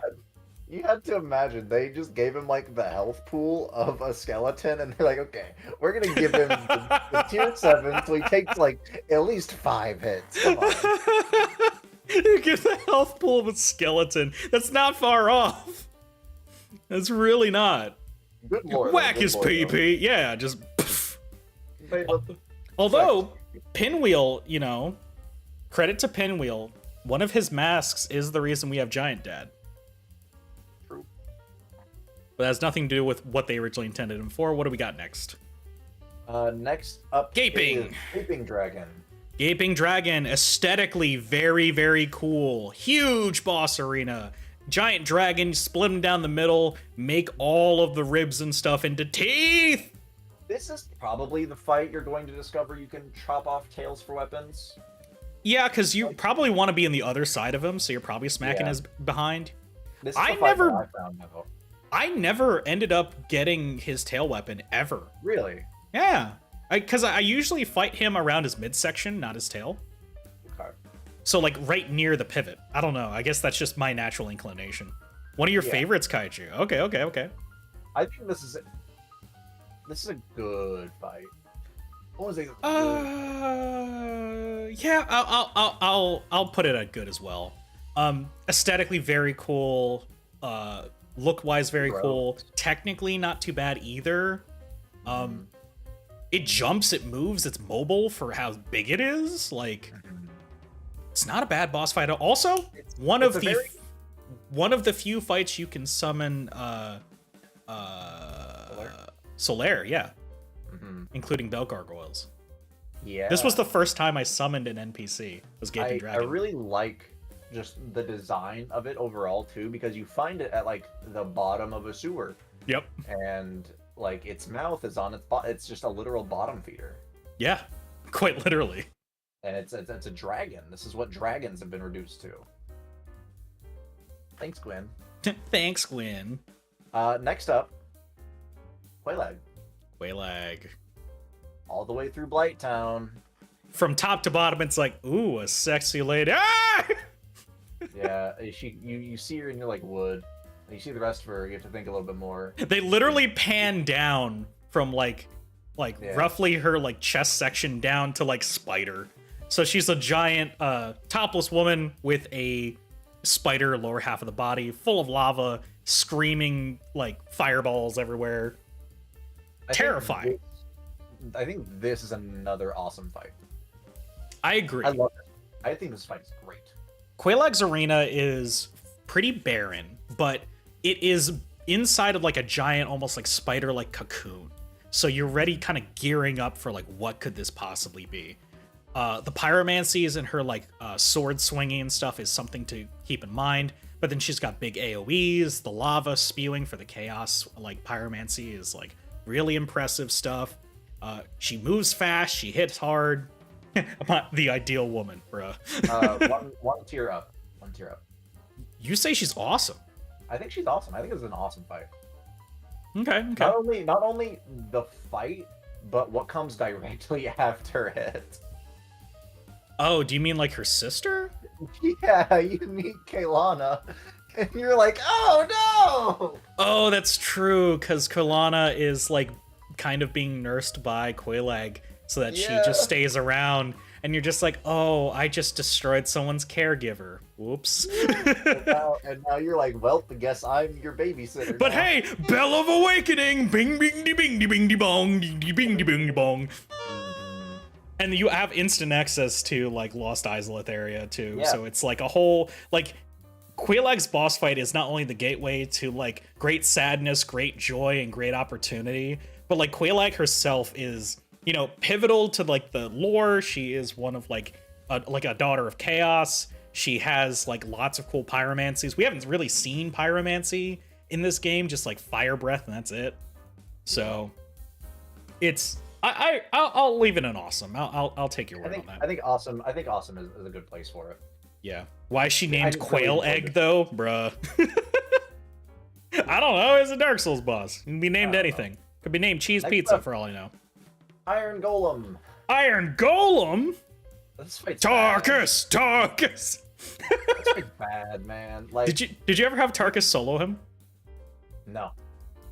That's a thing people like to do because Iron Golem's so bad that if you summon whatever his name, Tarkus, the NPC, he will solo Iron Golem for you. So I went through most of Dark Souls 1 not human. Yep. Yeah, so I was hollow for most of it just because I didn't really get it, but whatever. You were playing it as people typically do. Yeah. But Iron Golem, like, not only was it easy, it was boring. Yeah, Iron Golem is not super interesting at all. Like after the super focus intensive, like engaging place that is Sense Fortress, you just fight a big fucking dude. Yep. Who like just kind of reaches down and tries to smash you. And that's it. Aesthetically, he's not even that interesting for like the area. His boss fight arena He's is an kind of Iron crap. Golem. Ironically, he also has a built-in escape clause. You knock him off guard and have him like fall down. If he falls down off the cliff, he insta-dies. Like, Yeah, I've heard of that as well. I've had that happen. Like, he is not a tough fight, and they also gave him a way to insta-kill him. Like, it's a bad fight. Guardian of Anor Londo? Yeah, this is the Guardian of Anor Londo. This is the guy they put in charge of the last bastion of defense before reaching Anor Londo. Yeah, I don't know. Gwyn be slippin'. All right, we've got Gwendolyn. All right, getting into Anor Londo territory. Gwendolyn. Gwendolyn's okay. We're gonna say okay for the femboy. Yeah, like, I don't mind the fight. I think average is too low because of just like, oh, it's Gwendolyn. I mean, like, yeah. It's just a big gimmick. Yeah, do the only like reason he's learn okay is a lot because about he's it. Gwyn's son. That's Yeah. it. Like, I I mean, feel like if I put him in average, like Gwyn's gonna force his way into my room and be Yeah. like, "How dare you?" Kaiju, like, Gwendolyn is canonically a femboy according to his lore. Like, it's like Gwyn raised him as like one of his daughters or something. Like, it's explicit in like the lore. Well, not only that, he just had like an affinity for moon magic, and that was considered to be like a feminine trait. Yeah, I didn't know he was fightable. Yeah, when you go to like the Dark Moon Covenant thing, there's a white wall. If you just walk through the white wall, you can fight him. Like, that's just a thing you can do. Well, so you have to have the Dark Moon ring on when you go. That gets you to the Covenant. Bonfire. Does it get you to the Covenant? Because the only way to get to the Covenant is you have to kneel in front of the white wall. And the only way to get to that kneeling area is to have the rings so that that area opens up near the bonfire. I'm like pretty sure on that one. Because otherwise it doesn't open up. I just thought you had the ring at that bonfire under the spinning tower, and then it's like, faithful of the Dark Moon, if you are truly loyal, then you would not pass any further. Blah blah blah blah blah. And then you go and you kill him. I don't remember anything Regardless, you can fight Gwendolyn, and he's an okay boss fight. Has some sorceries, shoots some arrows, and when we get to Dark Souls 3, we'll see some of those things coming back in a different boss.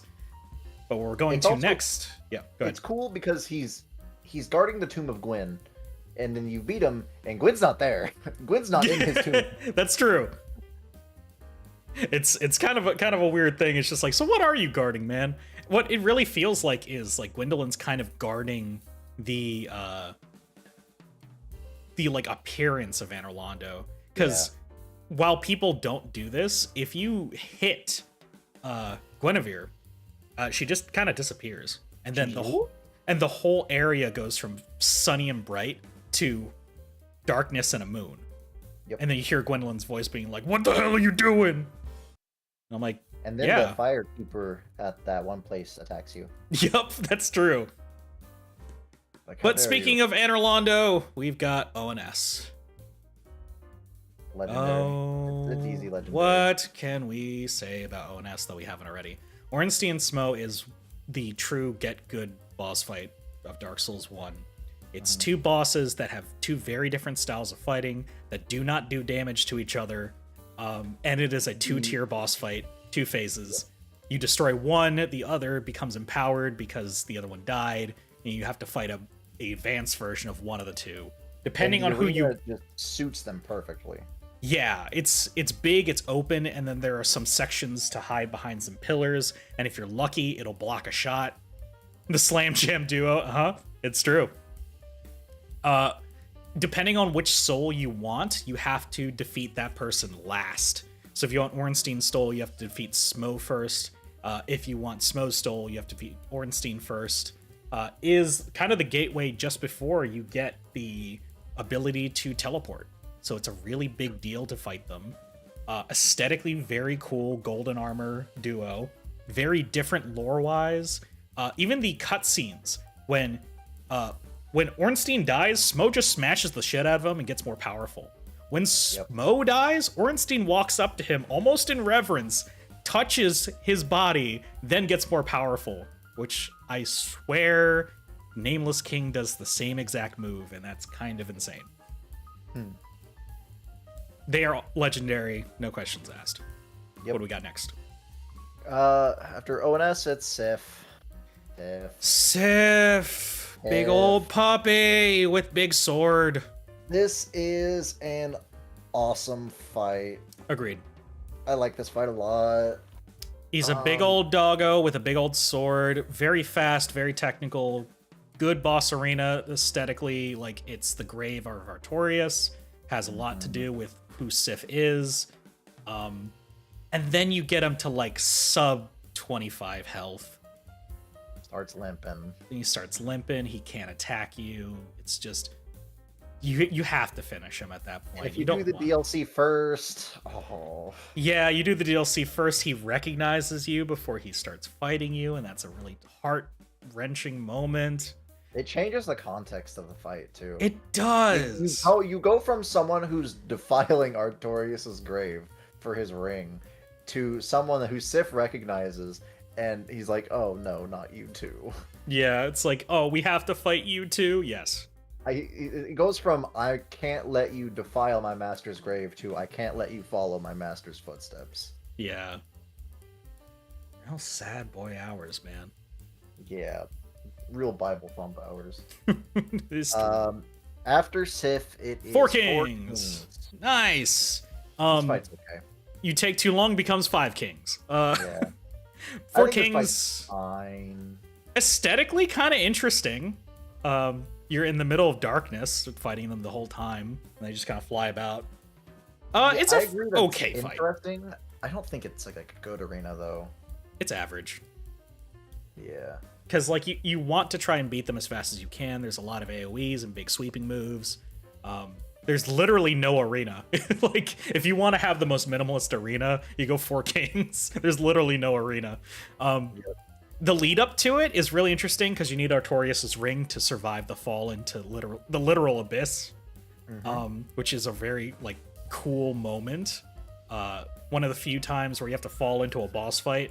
But yeah, 4 Kings is okay. It's not that bad. I wouldn't put it in bad. I'm just gonna put it in average.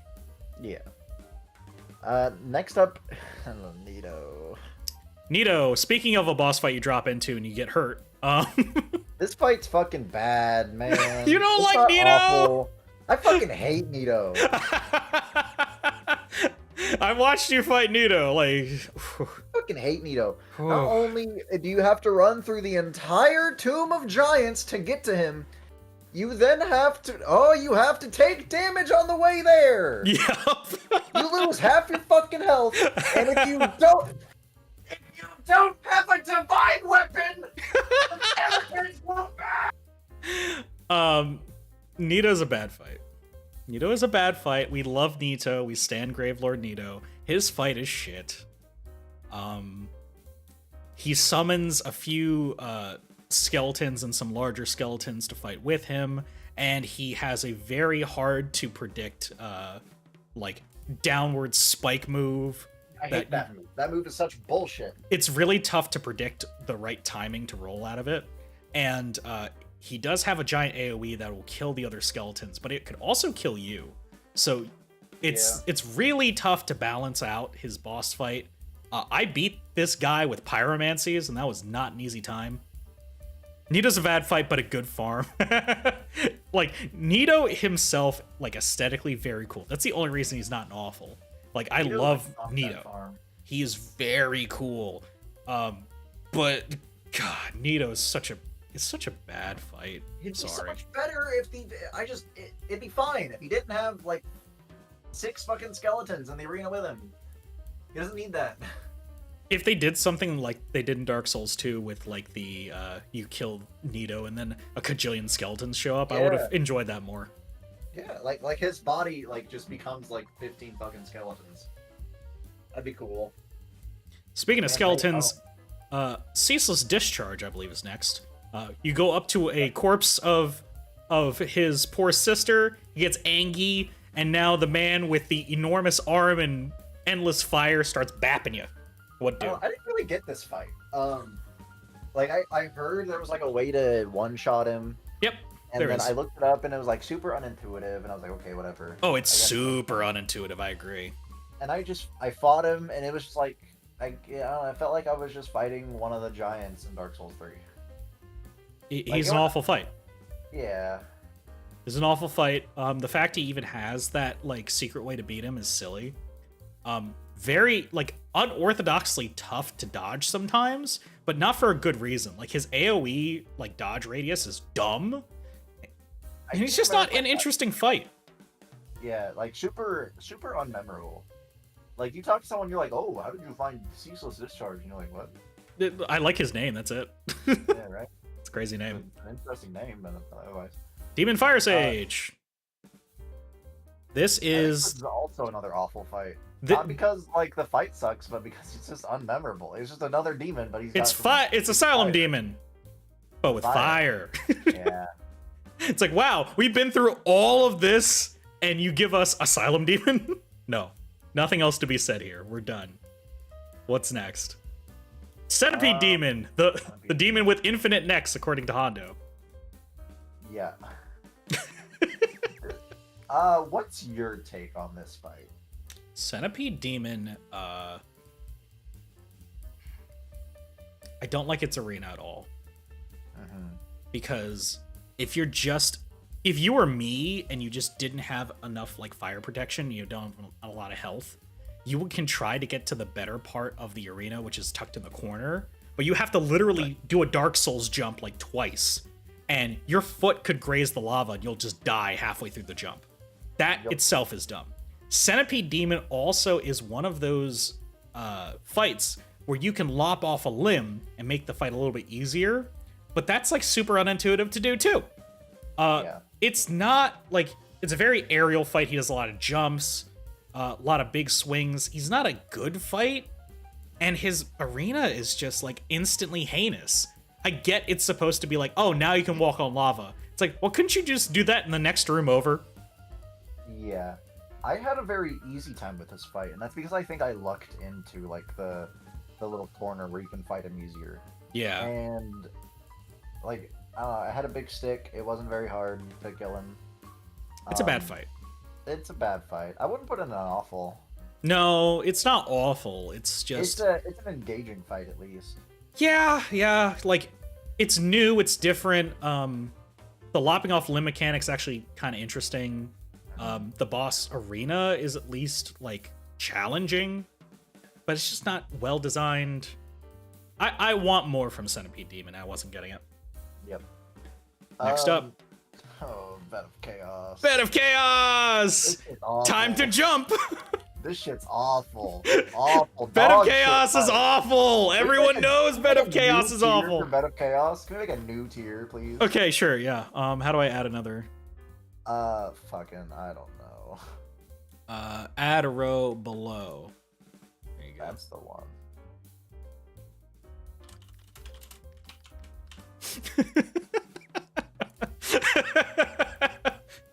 So this is Bed of Chaos. Terrible. It's not even a boss fight.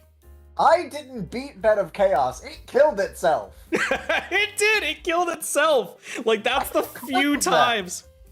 Bed of Chaos, like, okay. I find it funny that you and I, both on stream, died to Bed of Chaos and Bed of Chaos died at the same time. And yours, it killed itself. Me, I got hit as I swung at it. Like... Yeah. Like, I swung at it, but because I was wielding the biggest fucking weapon in the game, it just bounced off the fucking environment. Yeah! And I got hit by a fucking lava plume that just happened to kill itself. Again, Bed of Chaos's whole deal is you go to one side of the arena, you smack the big orb. You go to the other side, you smack the orb. You just try not to die or fall in a pit. And then you go in the center, you do a Dark Souls jump and land on a branch, walk through the area, roll through the branches, and hit this tiny little, like, bug once. Awful. Bed of Chaos is dead. It's an awful fight. And then you have to go through fucking Lost Izalith to get there. I know! God. Just full Like, of just nasty and demons and fire and The shit. bonfire that I had the closest bonfire, and I still had a shit time. I Yeah. can't imagine what it was like for you. Yeah, it was... I didn't even know that bonfire was there, so I had to go all the way back to where Solaire was every single time. Yeah. So that was a run. That was quite the run. Through a shit ton of lava. But, you know, you had the ring, so it's fine. The Scaleless Man. Seath. Seath is... Now, we're talking Seath's actual fight, by the way. Yeah, I think Seath is an average fight. It's not memorable for me at all. Yeah, Seath is horrendously average. Like, for someone holding a Lord Soul, this fight is kind of mid.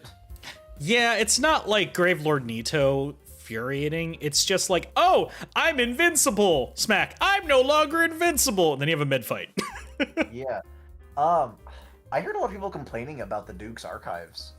Oh, this area is terrible, and I was like, I don't know, I thought it was Duke's fun. Archives is really annoying because there's a lot of ranged attackers, and then Yeah. you have like the channelers buffing up the crystal dudes, so they hit harder than you'd expect.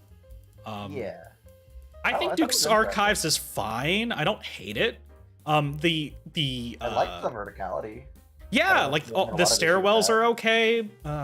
Honestly, I like other areas more, but I don't hate the Archives. Yeah. He has the Moonlight Greatsword, though. He does. I don't think that makes him a better boss, honestly. Like, I wouldn't bump him to okay just because he's got Moonlight Greatsword. Yeah. If anything, I'd rather just kill him to get it over with so I can get the sword. I Alright, think I'm gonna thank him for being so fucking easy. seriously.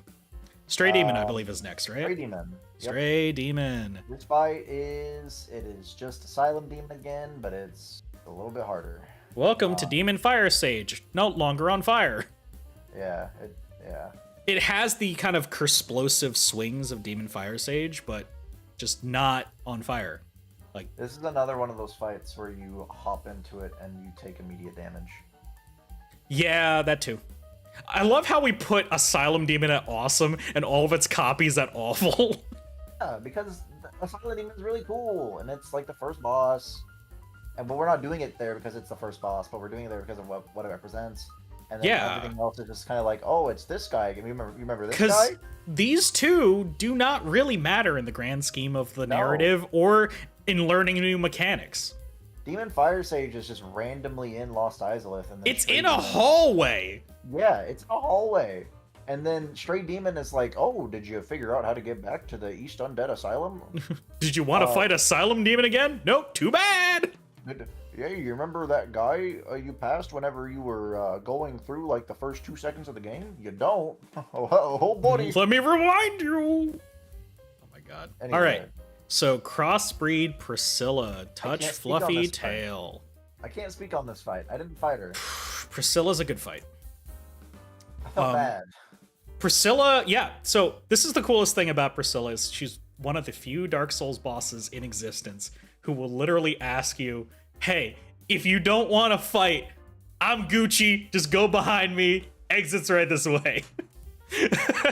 I was the only reason I didn't fight her because I think right now I would totally fight her, but I was just at my fucking wit's end with the painted world. You were so done with the painted world. You're like, I don't want to fight a boss. I want to go home. Priscilla is an interesting little fight. She goes invisible, which is something that to the Sister Frida fight. Yeah, so when I saw Frida, I'm just like, oh, she fights like Priscilla. She has a scythe like Priscilla. She goes invisible like Priscilla. And that's why I'm like, can I see her footsteps in Dark Souls 3? Because in Crossbreed Priscilla's fight, there's snow. You can see her bare feet make impressions on the snow when she's invisible. And that's how you find a way to fight her. Not super duper tough, like technicality-wise for her swings. It's not crazy. Lore-wise, very interesting. But some unique mechanics. One of the few times a boss literally talks to you and says, "We're chill, just leave." Good fight. Yeah. And then next is Artorias. Oh, I know how much you hate Artorias. Fight fucking sucks, man. I like Artorias. I think his fight is neat. You think this fight is? You don't like this fight because it's a good fight. You like this fight because it's Artorias.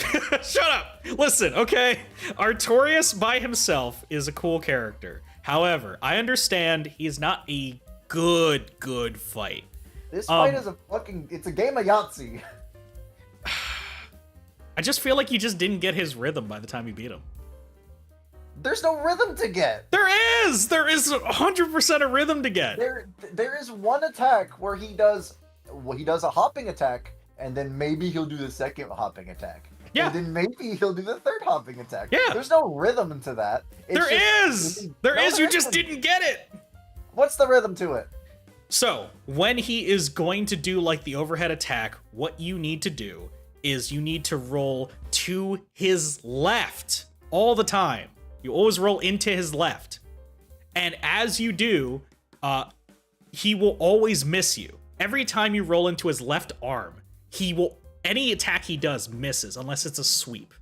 Like if he does like a lateral like thing, if he does anything overhead or a stab, rolling to his left will always make it miss. Guaranteed. Okay, now, do you know when he does the second hit? It doesn't matter if he does the second hit or not. I use that for like just staring at him and waiting for the next attack. I understand that. However, Like you're waiting for a riposte so you can get your attack in. When he does overhead, you just wait until he does a new attack. That's it. No, I don't like fights where you're just waiting. That's a bad fight.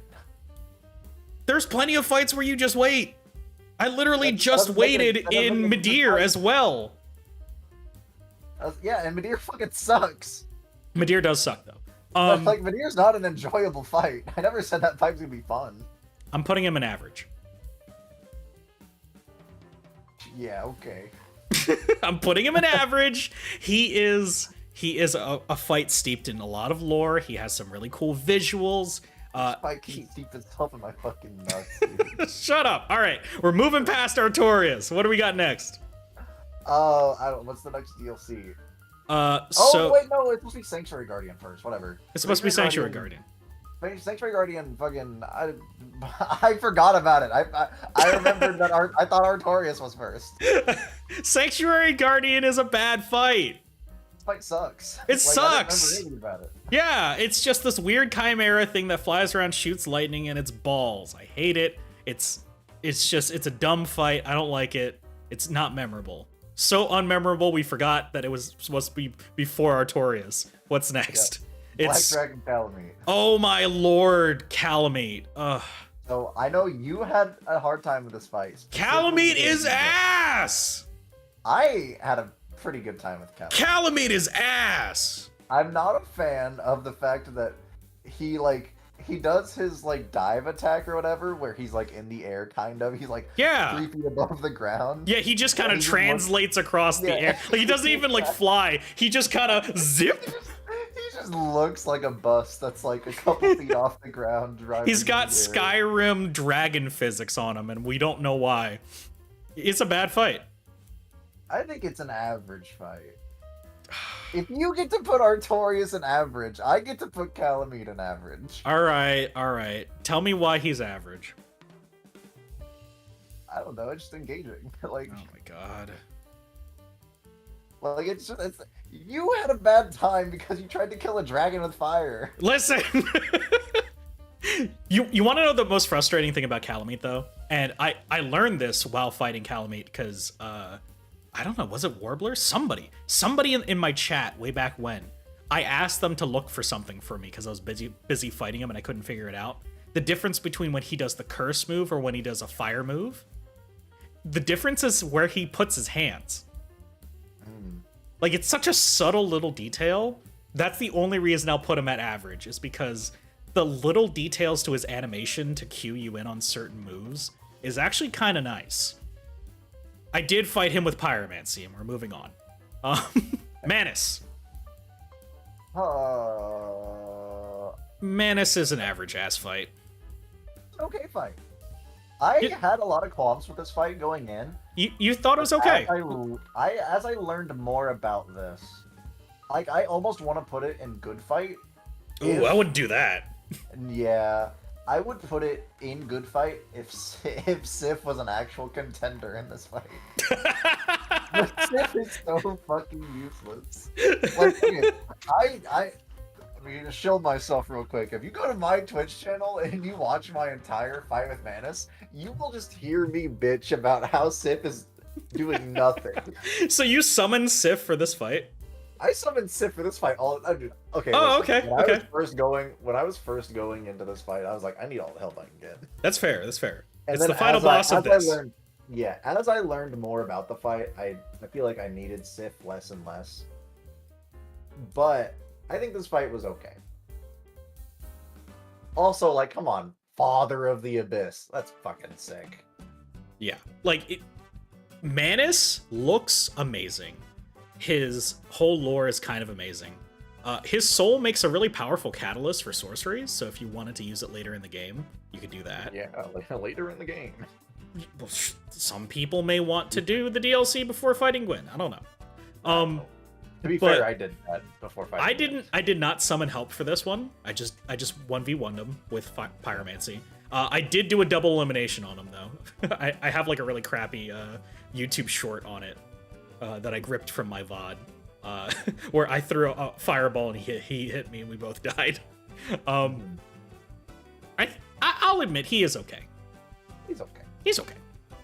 Now Now, we got Gwyn. This is a legendary fight. You think so? I think so. Not only is this fight legendary, it's like the Dark Souls fight.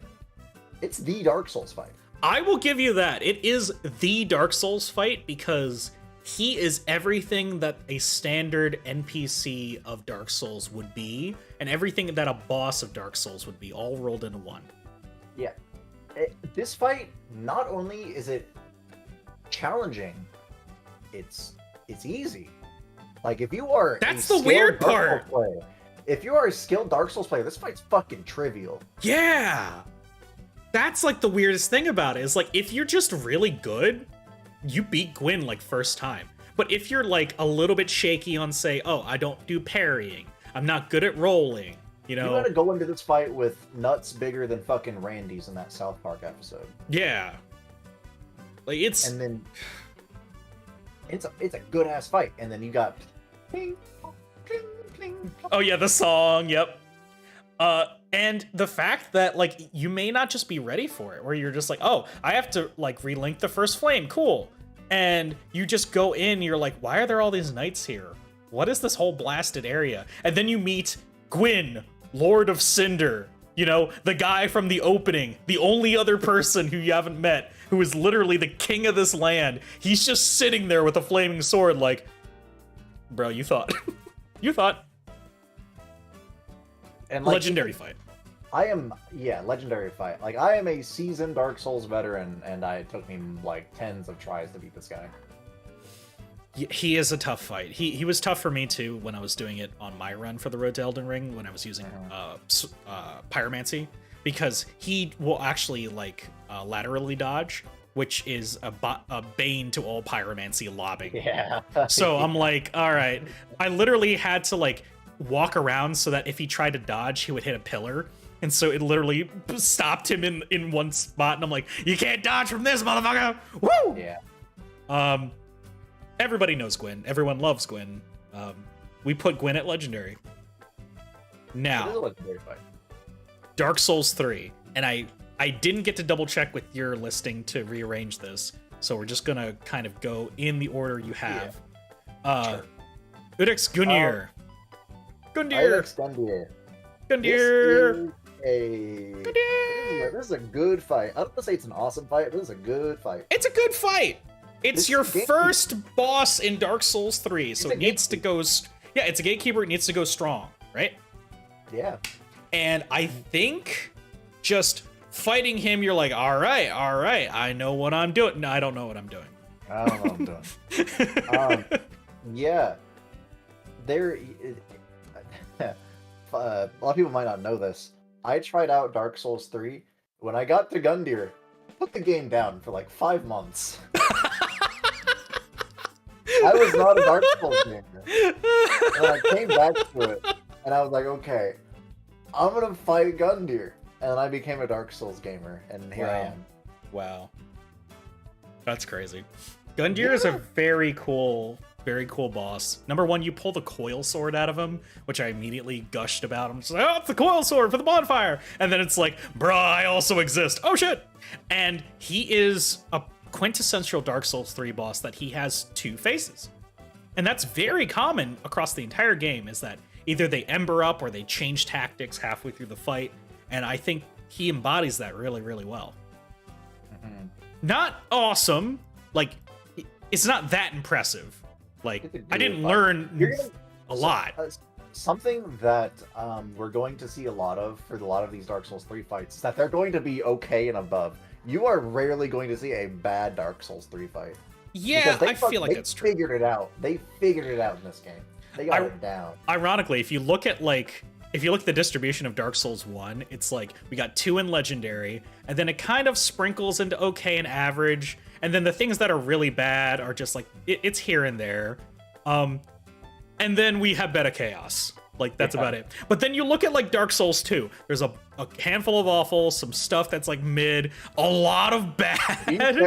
To be fair, there's a lot of Dark Souls 2 bosses. There's a lot of Dark Souls 2 bosses. Look at ratios here. It's probably close to the same. Like, Lord Above, there's so many Dark Souls 2 bosses. Most of them don't need to be bosses. Like, just take Throne Watchers out. I'm sorry, but take Throne Watchers out. Take out Prowling Magus and Congregation. Royal Rat Vanguard. Maybe. All the rat stuff, and just make it into a better fight. Covetous Demon should just be a Taros Demon. Get that out of here. Why the fuck is there the Grave Robbers, Serkin Varg? Get that out of here. It's not a boss fight. It's just 3 invaders. Like, they just threw shit at the wall. I'm sorry. Yeah. Also, the Dragon Riders are bullshit. All right, moving on.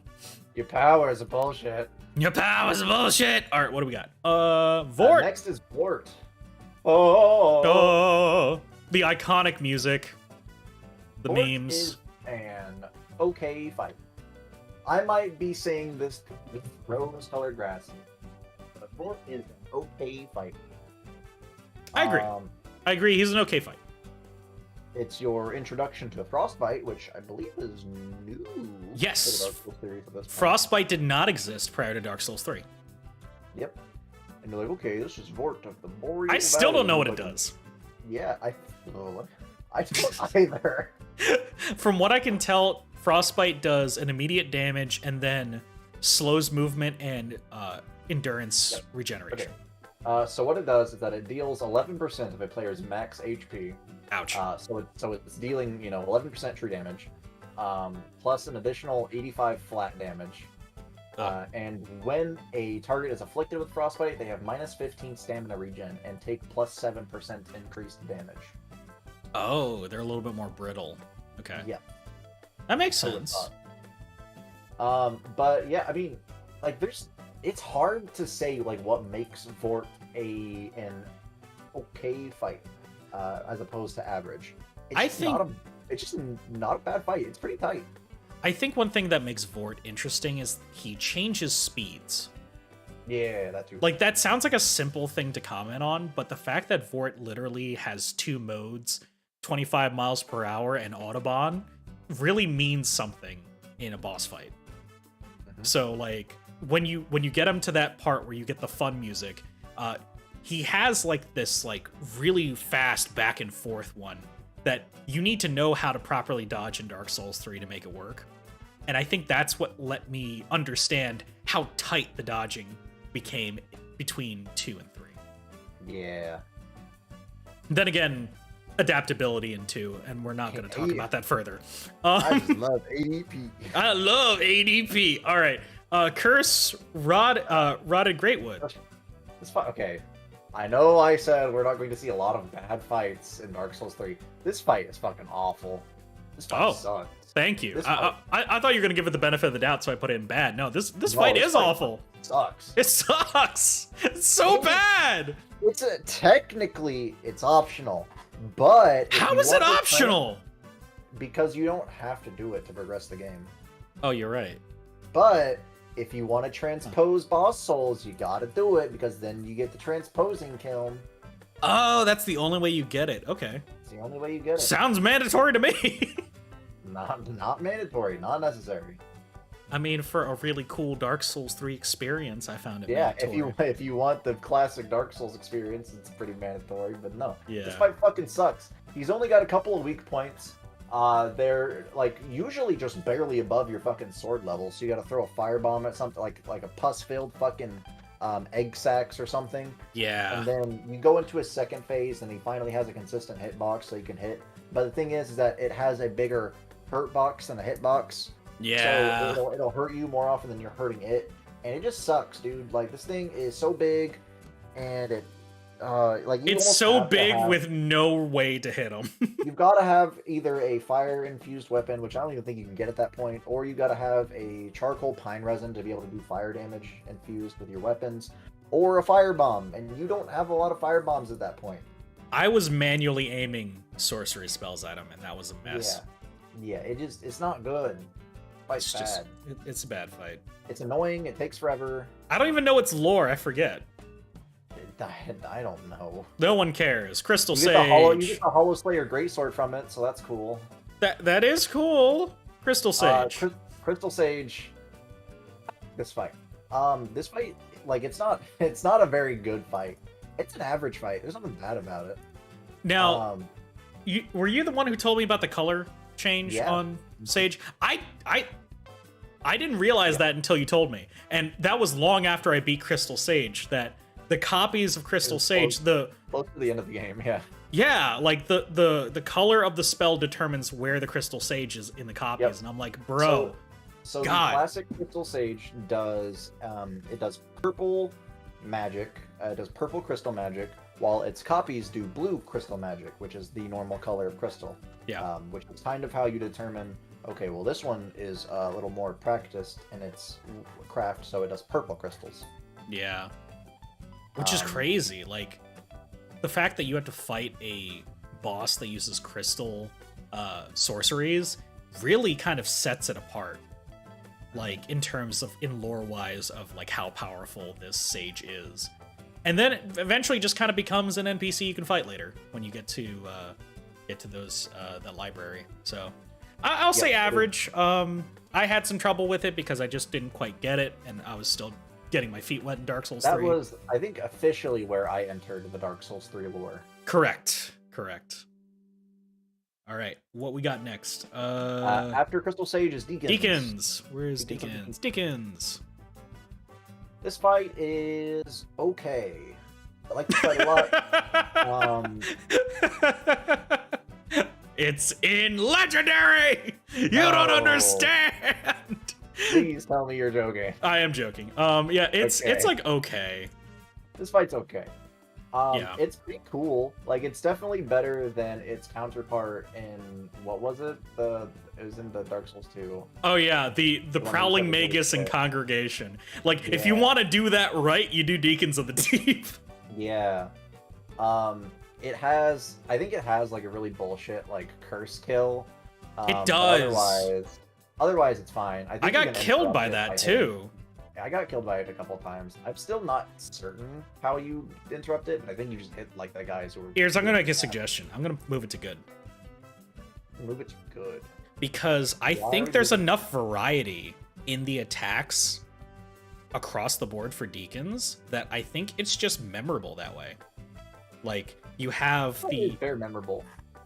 you have the jumping between different bodies. There's physical variety to the Deacons. Like, there's small ones, big ones. The big ones, when you hit them, they roll over and knock other ones down. Then you have like the actual Deacon you have to fight, which has his own set of entourage that does their own thing. You've got like the curse ball. You've got like all the other flame shots. Like, it's a dynamic fight for being just this like collection of random NPCs. Yeah, and the armor that you get from it, pretty good. Oh, I love the robes. The robes are great. And you I get wear the the robes. candlestick. Yeah, The you get candlestick sword that's a catalyst. Well, catalyst, essentially. Yeah, I love that. I don't know if it's good, but if you want to put it there, I won't stop you. I'm putting it in good. I'm sorry. I Okay, have to. fine. I thought Deacons was bullshit for my build, but I enjoyed the crap out of fighting Deacons. Oh yeah, no, like you definitely had a tough time with Deacons, I had a- specifically because Dark Souls just hate magic users. It really does, and I don't know why. After just- Deacons, we have one of the best fights in the game. It is the Abyss Watchers. Abyss Watchers, let's This fight go! is fucking awesome. It's not legendary, but it's awesome. Oh, I agree. Abyss Watchers is a great fight because you get you have the 1v2s that you end up going through. It summons another dude who you can interrupt their fight, or you can join in and just take on 1v3 if you're masochist. Yeah. And then you so beat for- the main guy. He embers up. He's got the same moveset, but it's got a bigger range and fiery and crazy. The lore is pretty good. Like, they're all followers of Artorias. You beat them, you can either get Artorias' sword, or you can get the Abyss Watcher's sword. Yeah. And you didn't get to see the Abyss Watcher's sword in action from a No. player's perspective. It's cool. It's pretty useless. Oh, but it's okay. Cool. I mean, they're cool dudes. I mean, they're They're emulating fucking cool. aesthetically one of the cooler Dark Souls NPCs, even though we did put Artorias at where is he? We put him at average. Yeah. We put But the them Abyss Watchers, awesome. back. Abyss Watchers are so good. They're very cool. I agree. Here we comes the got- Lich. Yep, Wolnir. Wolnir. I wasn't impressed with this fight, but I know you liked it a lot. You love this fight. I think this fight is very cool. I'm putting him on okay though. I can agree with that. Because it's not a really good fight because there's not a lot going on. Once you figure out what to do with him, there's not a lot. Like, I feel like Wolnir has so much potential Yeah. that just wasn't capitalized on. Lore-wise, very cool. When he dies, he gets taken by the Abyss. He literally jump scares you to get started. Guards an item the entire time. Summons a sword. Shoots the sword down, does an AoE. Big old miasma. Crazy Very- boss fight. Reminiscent of the Ludwig fight a little bit. Ludwig? From Bloodborne, right? Oh. I don't know if I've ever fought Ludwig. Oh. Well, I've seen like some videos. It kind of reminds me of it. Okay. Very like legendary fight from Bloodborne. Okay.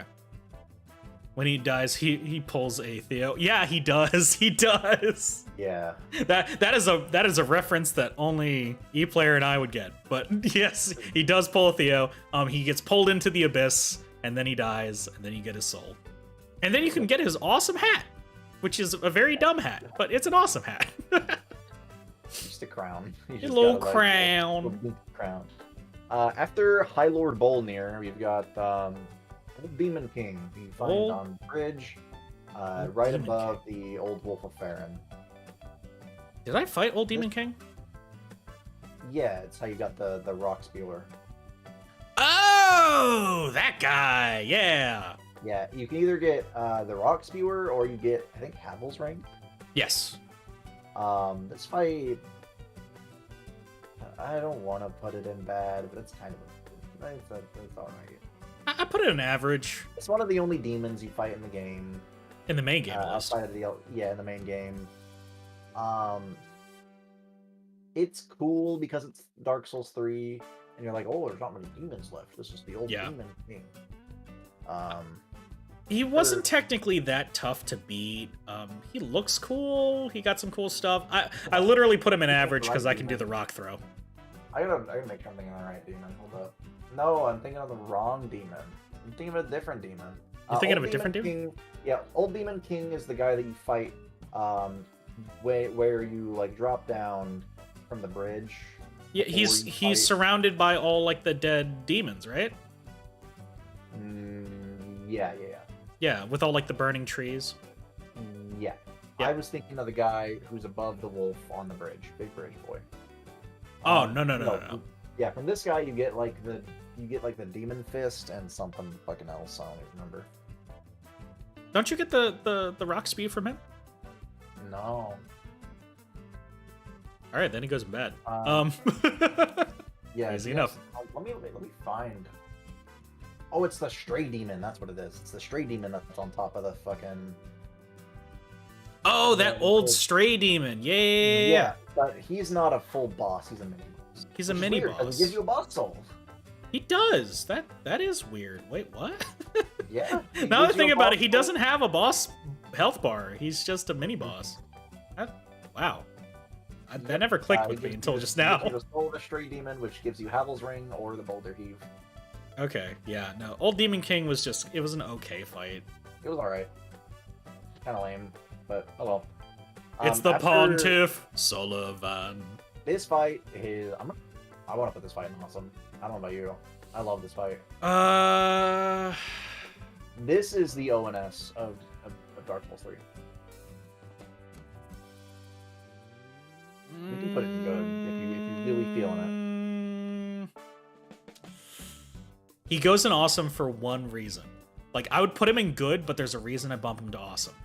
What's that? You go into his boss fight, and he waits for you until you get close enough.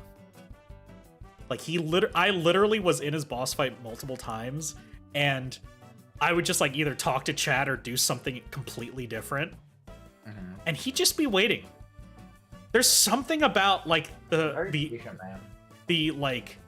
the focus, almost an arrogance that Sullivan has, knowing that, like, I'll wait for you to get closer to me. Like, Oh, yeah, take like, as much Sullivan time as you is a- want. Not only is he like a badass, he's a bad dude.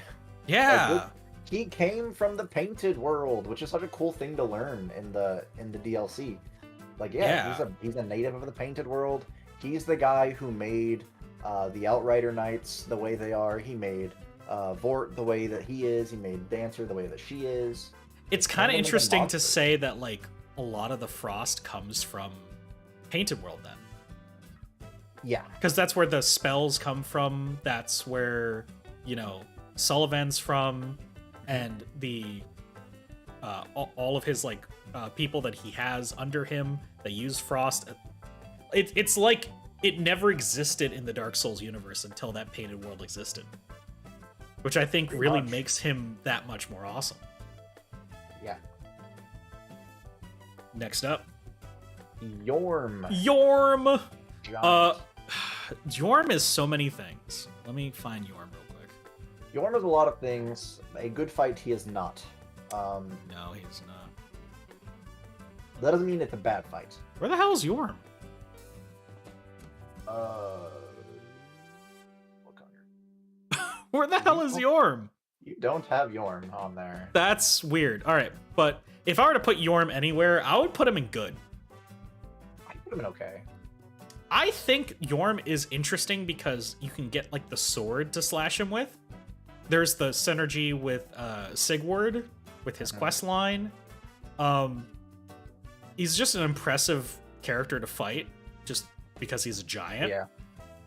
Like, aesthetically, very cool. I was so mad when in my playthrough, Sigurd just fucking died. Sigward just 30 ate seconds. shit. Like Sigurd's he's a chunky dude. Dude has a lot of health, believe it or not. Uh-huh. Like, he's supposed to live through that fight 9.5 times out of 10. And mine just fucking ate it. I can't He believe got that. unlocked into like a corner. Yorm beat his ass. And he's like, "Oh, my friend, I leave it to you." I'll leave it to you. Oh, Oh. I'm like, this is the guy who's supposed to help you. You're like, he's supposed to last longer. I'm like, Yeah. Aldridge. Which is sad because you didn't get to see that. I know. And then you get to see it from me shrinking it over Discord. He just fucking eats shit. I know. Aldrich. Aldridge. Devourer of Gods. I want to say Aldrich is an okay fight. I'm in gonna a put him in. vacuum? I'm gonna put him in average. Really? Okay. I think the fight is interesting. Like the rain of arrows keeps you on your toes. It does. Yeah. There's cool mechanics that you can manipulate whenever he dives into the ground, and you always know what corner he's going to pop in because you can manipulate it. True. He's always True. going to be in the farthest corner. Yeah. You if you take like a second to look at him and you've played Dark Souls 1, you're like, "Oh, he looks like Gwendolyn." And then he has Gwendolyn's attacks, and you're like, "Oh, his name's Devourer." Oh no. Oh, Devourer of Gods. Oh no. He has nommed Yeah. the femboy. Whatever will we do? Yep, and you realize, "Oh no, he ate my fem." It was It should have been me. I should have been able to eat Gwendolyn. No. But yeah, I put him in average because like even when he embers up, he doesn't quite change too much. It's just like the arrows track more. He doesn't really get anything too crazy going on with him. And like, I'm gonna admit, like, Aldrich, like, he doesn't, like, when he attacks, it's not like imposing to me. Yeah, you're I'm gonna right. put He's it that very way. Delicate. He's very delicate. Ironically, right? Being the eater of Yeah. Gwendolyn, he's very delicate. But hey, You are what you eat. he is fighting within the ONS arena. I'd give him more props for that, but it looks like shit because everything looks in terrible. Anor Londo in 3 looks like garbage for some reason. It's also like smaller. For some, It's yeah, smaller. it feels smaller, even if it isn't. Like Anor Londo in Dark Souls 3 is just super bastardized. It really is. We're moving on to Dancer. Dancer of the Boreal Valley is a good fight. I'm gonna say good. A good fight. It's a good fight. Technically, it's impressive. There's a lot of really interesting attacks from that. Ironically, yeah, if you continuously assault the dancer's butt, you're in a safer spot. Has giggle physics. It's got jiggle physics. Like I hated noticing that. But once it was pointed out to me, I couldn't not notice it. Well, now you can live out all your horny dreams of fighting Dancer and actually beat the boss fight. Yeah, That's a sign of a good boss fight. If I'm not mistaken, I'm pretty sure the Dancer is also of the Gwyn bloodline. Really? Well, let me look at the. That's some deep ass lore right there. Yeah, let me look at the trivia here.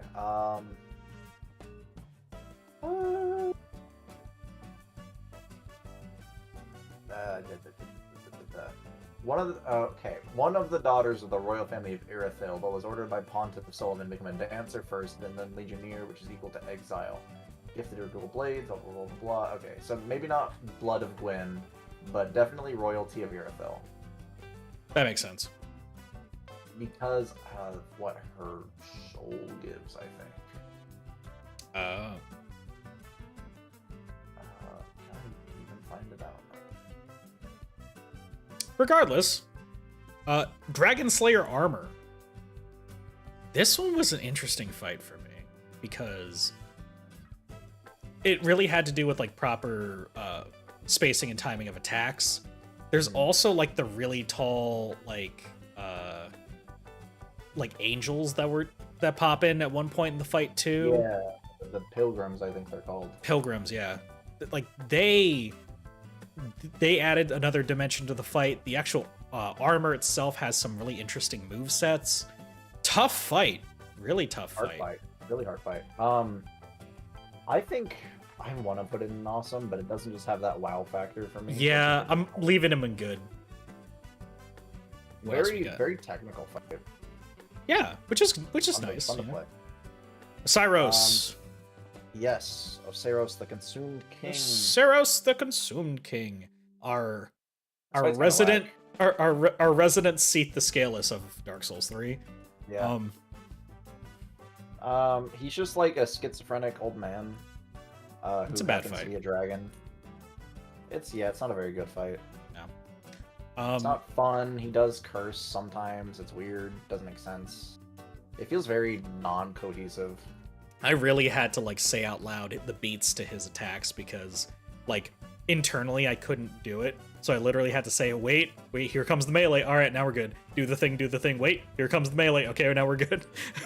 Yeah. He's an interesting character.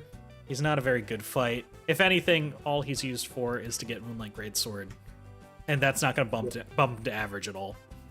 And then right after him, you have one of the best fights in the game. Champion Gundyr. Champion Gundyr. You didn't get to experience this fight to its fullest because you just wanted to end stream, and I understand, so you did the parry thing. Yep. This is the best martial fight in the entire game, bar none. I will not be taking criticism or any sort of Champion Gundyr slander. If there is 1,000 Champion Gundyr fans, I am one of them. If there is one Champion Gundyr fan, it is me. If there are no more, I am dead. Champion Gundyr is a way of life for me, okay? I wake up every morning, I boot up Dark Souls 3, and I fight Champion Gundyr right before I go to work. Champion Gundyr is an awesome fight because everything about his moveset is very like tight.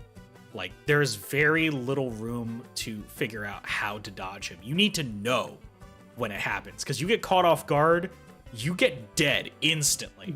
You get caught in a combo, he will fling you in the air and kick you out of the sky. Like this man is insane. But the biggest thing about him, it's a fair fight. Very fair fight. It's a very fair fight. Something we mentioned but when it started in Dark Souls 3 is that we made note that almost every fight has like a phase 2. Yes. You guys want to know what Champion Gundyr's phase 2 is? He just beats your ass harder. Yep. That's it. He just decides, all right, now you're dead. He turns on the real shit eyes, the red glowing eyes, and he beats your ass harder. Yep. Because of that, that's just one of the reasons that makes him that much more awesome, because they knew that Gundyr's moveset, Champion Gundyr's moveset was good. And they're like, well, what's his phase 2? It's like, just tighten the moveset. Just keep doing it. They're like, all right, so here we go. If anything, it's probably like they made Champion Gundyr in his more powerful form. And then it's like, you know what I can do? I can just tone him back a bit, and then when he's embered up, that's the actual Champion Gundyr. We don't know, but I wouldn't be surprised. Great fight. Yeah. Okay. Now that we're done talking about Champion Gundyr, we got Lothric and Lorien.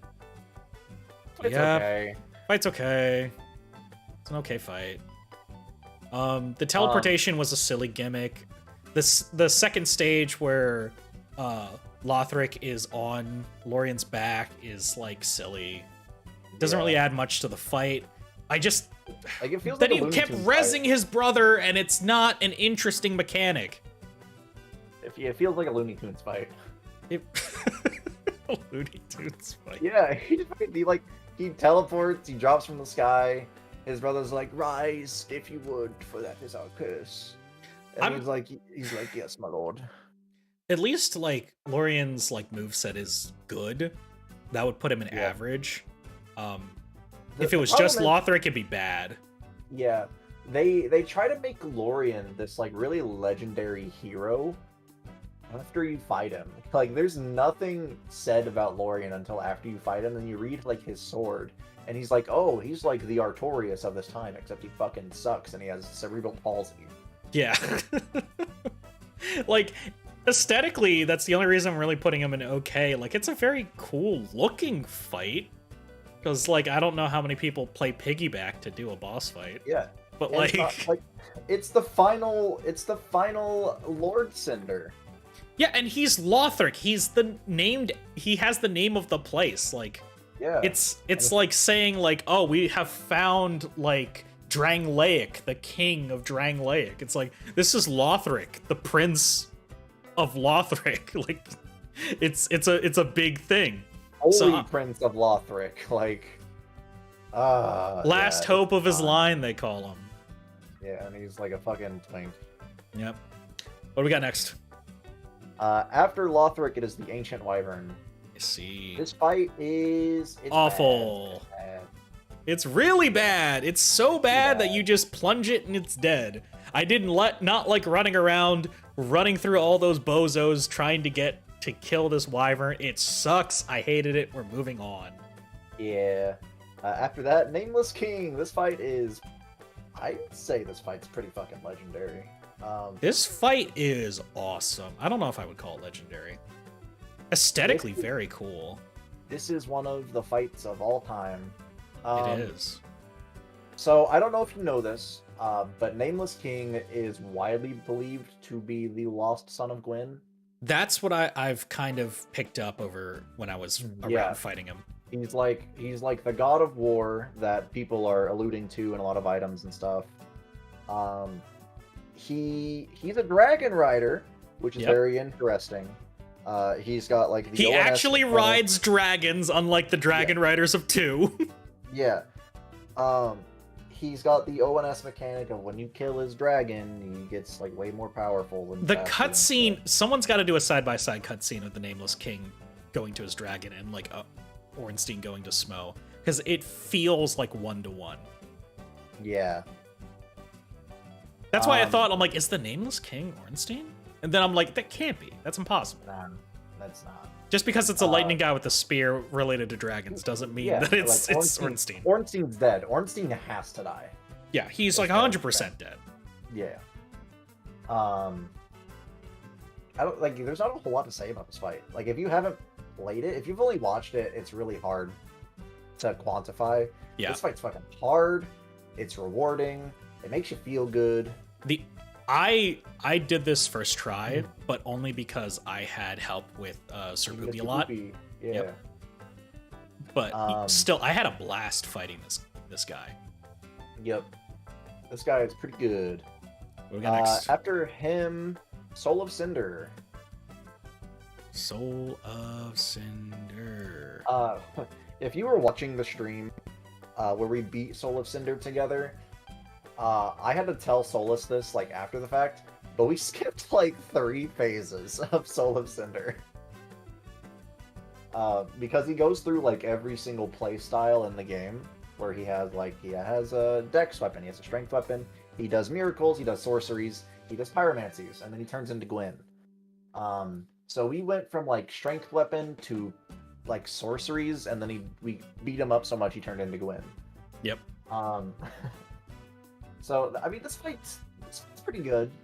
I say it's a good fight too, because like the variety that exists in the Soul of Cinder fight, you know, the lore behind it's kind of neat.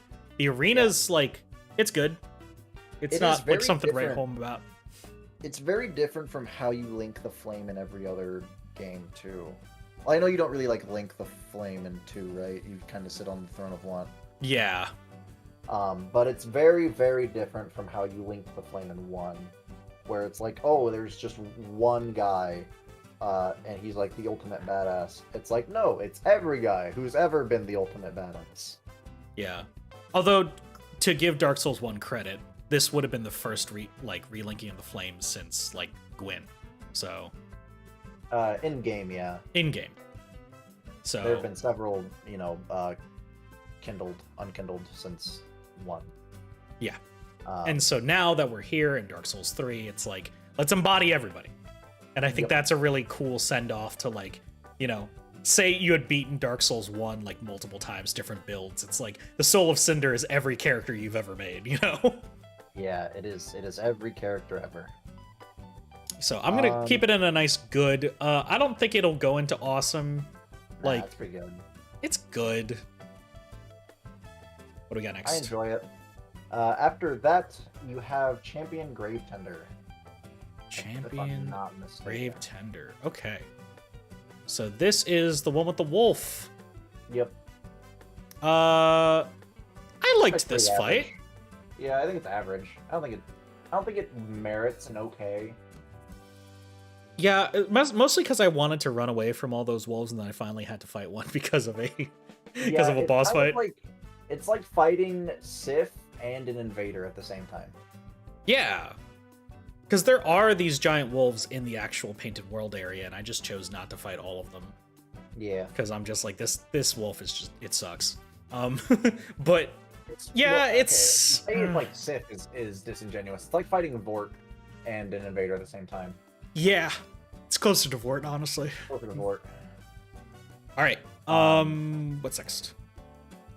After that, you have Sister Frida. Yep, Sister Frida. This fight is... I want to put it in Legendary because I really like this fight. I'm going to put it in Awesome. Awesome. This fight's fucking sick. It's a really cool fight. If I'm not mistaken, this is the only three-parter in Souls. Yes, it is. It's the only three-parter in Souls. Watching you play through it was such a fucking treat because you're like, you beat the second phase and you're like, yes, it's over. And it's just like, I hear all these words and I'm like, why do I not have my drops yet? And then it's why like, do I hear boss music? Why do I hear boss music again? It was a great moment. Like, I did not realize I was gonna have to do 3 freaking phases. And then when I saw her with like 3rd phase with all like the black fire stuff, I'm like, oh my god, what is this woman?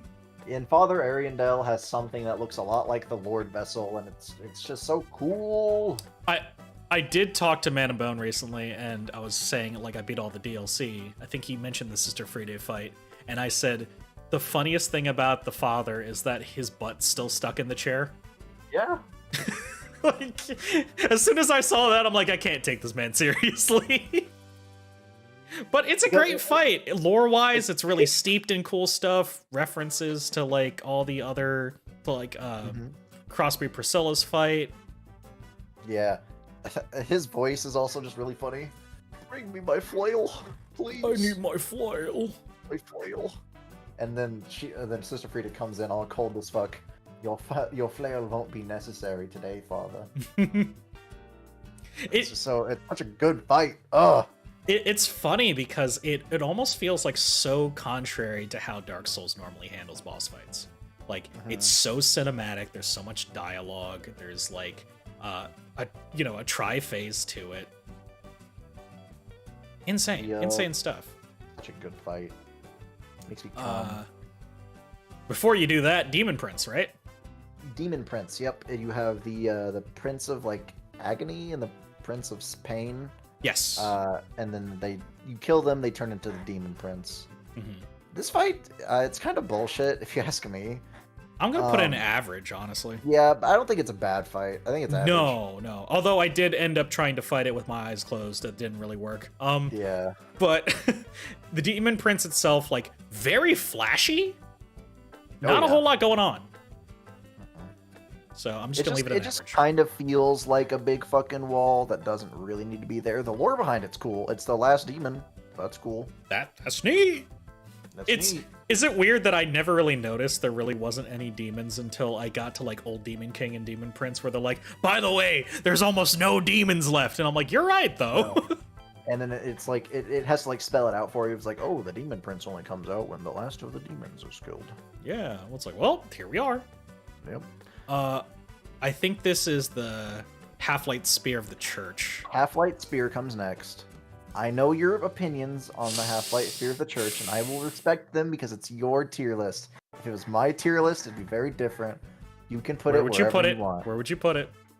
I'd put this fight at awesome, man. This Fuck fight you! This fight's so cool to me. Okay, listen. You have to understand. Dark Souls 3 is my first Dark Souls game. I didn't realize that this had been done before. I didn't know that, the Mirror Guardian or whatever was a thing. And I get to this DLC fight, and I'm like, in the DLC, you can fight another player, and then you can get a covenant to let you become the boss fight? That's like the coolest shit. I can be the boss fight. I'm the boss. So if I'm just good enough, I could just fight people for hours. Yeah. It was really cool to me, and Dark Souls 3 PvP is pretty good. It's the best in the Dark Souls series anyway. I liked it a lot. I understand that you have your gripes with it, and that's okay. You can put it wherever you want. I have gripes with it, given its position and what it provides, and the culture behind the PvP. I give it some credit. I'm gonna put it in okay. I would put it a lot lower, but I have a lot to consider when putting this boss fight on here. This is the one fight I didn't want to rank. But this, I'm gonna put it in okay. Because I think it really just depends on... It's a glorified invader. And it's a glorified invader. That's really it. I think that's okay. Yeah, that is okay. Midir. Midir's an average fight. I hate saying this, but I think Midir's a bad fight. A bad fight? I think Midir's a bad fight. Really? Yeah. I think if you're not playing with a heavy weapon, you're gonna have a bad time. Because you're fine because you have the Moonlight Greatsword and you could just deal a whole bunch of poise damage, and then you get the criticals off, which he's weak to criticals, and that's cool. Oh, when he got staggered and I did the parry, I mean the riposte on him, was that scripted, or did I just actually luck out? I don't know. I couldn't tell you. Okay, never mind. But I know, he has too much health. I'm putting him at the same tier as Calamate. Okay. He's got a lot of health. The items you get from him are pretty cool. The Frayed Blade, the katana you get, is the best katana in the game. And you get a spell. Old Moonlight's pretty cool. It's very cool. Speaking of when I used Old Moonlight, Slave Knight Gil. Legendary fight. Agreed. Legendary fight. This fight is really cool. It's the end of the Souls series. It is the end of Dark Souls. But not only is it that, it's a good fight. Another 3-phaser, actually. Now that I'm reminded of it, it's another 3-phaser. You've got his his first phase, then he goes hollow, and then he gets it's his first phase, and then he gets serious, and then he goes hollow, which is when the lightning and shit comes out. You're right. Which is funny. It's not explicit because there's no cutscene into the third. Yep. But it technically is a 3-phase fight. Yeah. The interesting thing about that is that if you use Artorias's blade, it does more damage to abyssal creatures and it does more damage to hollows. Which he is. It will do more damage to Gale in his third phase, not his first phase. Because he's more hollowed and abyssal at the end. Okay.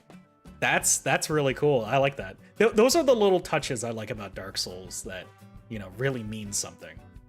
The fight is just super. It's not hard. It's very fair. It's a very fair fight. Oh yeah, it was a very fair fight.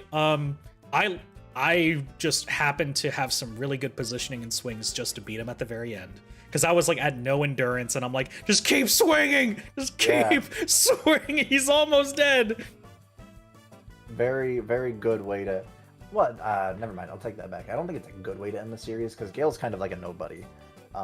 In a weird way, he is. But isn't that, the biggest thing about Dark Souls, is that, it's very, the Verd of Pygmy, cool. right? The one who owns the Dark Souls should be a nobody. Yep. It's literally two nobodies at the end of time. Yeah. The most interesting thing in the world is that the ones fighting over the last major soul, Lord Soul, the Dark Soul, are just two people you would have never heard of. some random undead, unkindled guy, and a dude who is just trying to help a little girl finish a painting. So, taking a long look at what we've got, Bed of Chaos at the very bottom being Bed of Chaos. I put a bunch of Dark Souls 2 things and skipped, because honestly, it's kind of crap. Too many. There's too many and they suck. Only 2 things from Dark Souls 2 and awful, but a handful, actually about even across the board for Dark Souls 2 and 1 for awful boss fights. And looking at them, thankfully they're all like very inconsequential fights. Yeah. Although it is kind of sad that the King of Drangleic is an awful, but we're gonna ignore that. Lots of bad in Dark Souls 2, only a handful of bad in 1, and only 2 for bad in 3. So not too Dark bad. Souls 3 is where they got it together. They figured out here's what works. They really did. Yeah.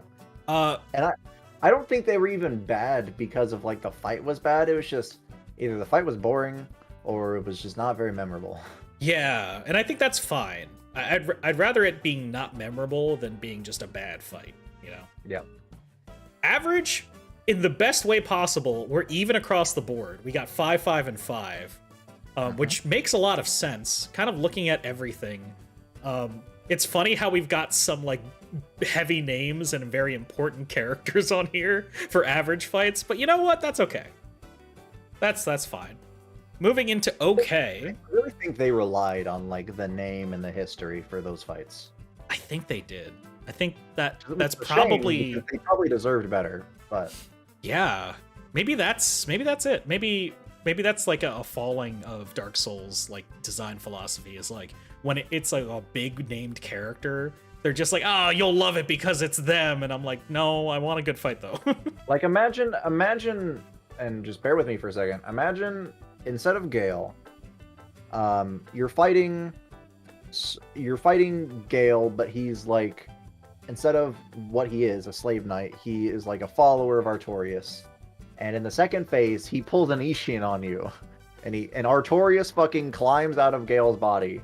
And you're fighting Artorias at the end of time. I would put it at good. Yeah, probably. I'd put that fight at good. If I'm gonna be real with you, I would. Because, like, the fact there's the layers of the lore. There is how he fights. There's why he's fighting. And the stages of how he fought. All of that makes him legendary. And the fact he's just a dude. He's just a dude that you've met along the way.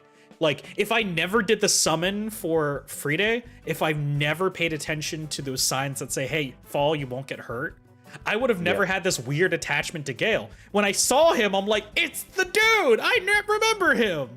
Yeah. What's the color coding? Dude, I didn't make the thing.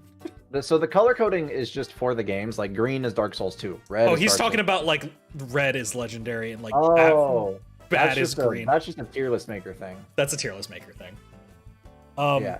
Going back to okay, in the most interesting way possible, we have the most okayest bosses in Dark Souls 2. A little bit less in 1, but in 3 we have about the same as 1. Sadly, one of my, like, aesthetically favorite boss fights are in RK for Dark Souls 3. I love Volnir. Yeah. I think he's just not neat. a very engaging fight. He's just like, Nope. oh, hit his bracelets. He is still, like, visually one of my favorites of 3. Not my favorite, but one of my favorites. Good. A surprising amount in Dark Souls 2 for good fights, in my opinion. Not a lot of good fights in 1, but there's not a lot of fights in 1. 3, I can see having a lot of, like, really awesome good fights. And thankfully, the final boss of 3 is in good. That's good. Yeah. That's a good thing. Also, final boss of 2. Huh.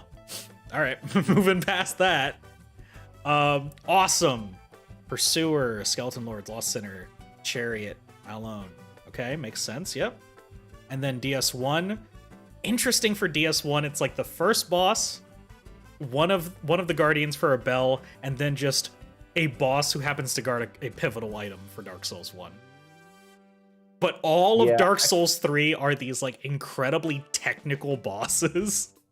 Yeah, I or feel really like big bosses. we are definitely not putting Sif and Awesome for the fight. We're putting it No! for what it stands for.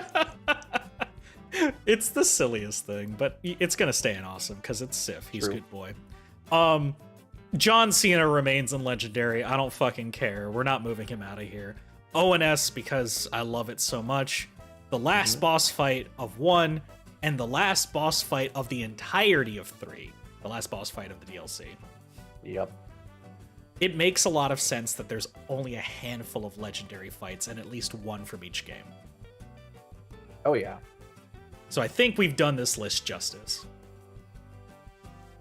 Bit of I don't know. chaos. I think our story is a little too high, but Hey. We can move this one lower. We can move this one lower. Anyway. No, we're not moving. All right. So now, I am curious if anyone would be interested in popping into the podium and saying hi for the congratulatory thing for getting through the road to Elden Ring. You may. Here's if you can just keep an eye out for that. I don't know how many people are going to pop in for that. Well, I can't drag anyone, so you're gonna have to. Yeah, you just need to keep me informed. Yep. So what I'm going to do is I am now going to do something that might shock you. He's gonna delete his Twitch channel. I have been lying to all of you. Uh-oh. That's right. What? You think that I have been avoiding Elden Ring spoilers this whole time? I'm Yes, getting you keep people. bitching about it. I get people popping in for one-word spoilers for today. But little did you know, I've played through Elden Ring multiple times. haven't. Every week, I beat No, the you game. haven't. Shut the I fuck up. followed the development from it from the very beginning. I was there. I watched it happen. Even I know things about the DLC that most people don't. So what I'm going to do is I'm going to grace you all with my knowledge. I'm going to let you know what exactly happens in Elden Ring, starting with what little I knew. So, here's everything that I knew about Elden Ring. Starting off with, there's a map. Why? I hate that. I just, what? There's a map in the game. You're gonna be so thankful for it. Don't Everyone even- says that. I don't like that feeling. Second, you can jump or bunny hop for some reason, which, knowing that it came into development after Sekiro, but finished after Sekiro's release. I mean, it became before Sekiro, and then Sekiro came, and then Sekiro finished, then Elden Ring finished. It makes sense that there's a bit of, like, traversal. Touching Grace is bonfire related, something about Grace. Not entirely sure how it all works, but here it is. Lots of Dark Souls weapons exist that have went from those games to this game. So that's kind of neat. Magic is present. Gone through that. Something about customizing movesets, I didn't quite understand it, nor did I pay attention to it when I saw it happen. You'll get it. You'll understand. Maidenless is some sort of a jab at someone, you know. It's like saying like you're a noob or whatever. Like it's like a verbal jab. Fast travel probably exists in some capacity. A horse manifests from your crotch. Our old Coochie Gooch is a thing that exists. I don't know what the horse is named. We're gonna find out eventually. When you start the game, you can choose a class similar to you have done in the previous Souls games to like kind of get your build started. Yep. Consumables exist. Okay. Bosses in very large arenas. From what little I've seen, I feel like all the boss fights that I've seen were in very big areas. Because like people were jumping on horseback and running around. And I'm like, okay. Invasions and co-op are a thing. Piss-colored UI. When I looked at the UI for Elden Ring, I'm like, everything looks like urine. I don't know why. It's like a green yellow to like a yellow, stale yellow color. And I'm sure I'll like it eventually, or I'll just complain all day. There is more of like a golden, but okay. This is what happens when you're not paying attention. It looks like piss from the corner of your eye. There's a blue girl with 4 arms, I think, and a closed eye. So that's cool. Maybe. There's bosses, obviously. I'd hope so. There better be, right? That would be really sad if there wasn't. No connection to the previous games. My understanding, this is a standalone story. Faith as a stat. That's all I got on that. Intelligence is like the arcane kind of this game. It's like the magical scaling stat, most likely. Probably. Not sure. Big tree. Very big tree. Big trees in a lot of games. But there's very big tree. Oh no. I mean, there's pretty big trees in 3. A mimicking player boss fight, like the ability for like a boss to mimic your fighting style and you have to fight it.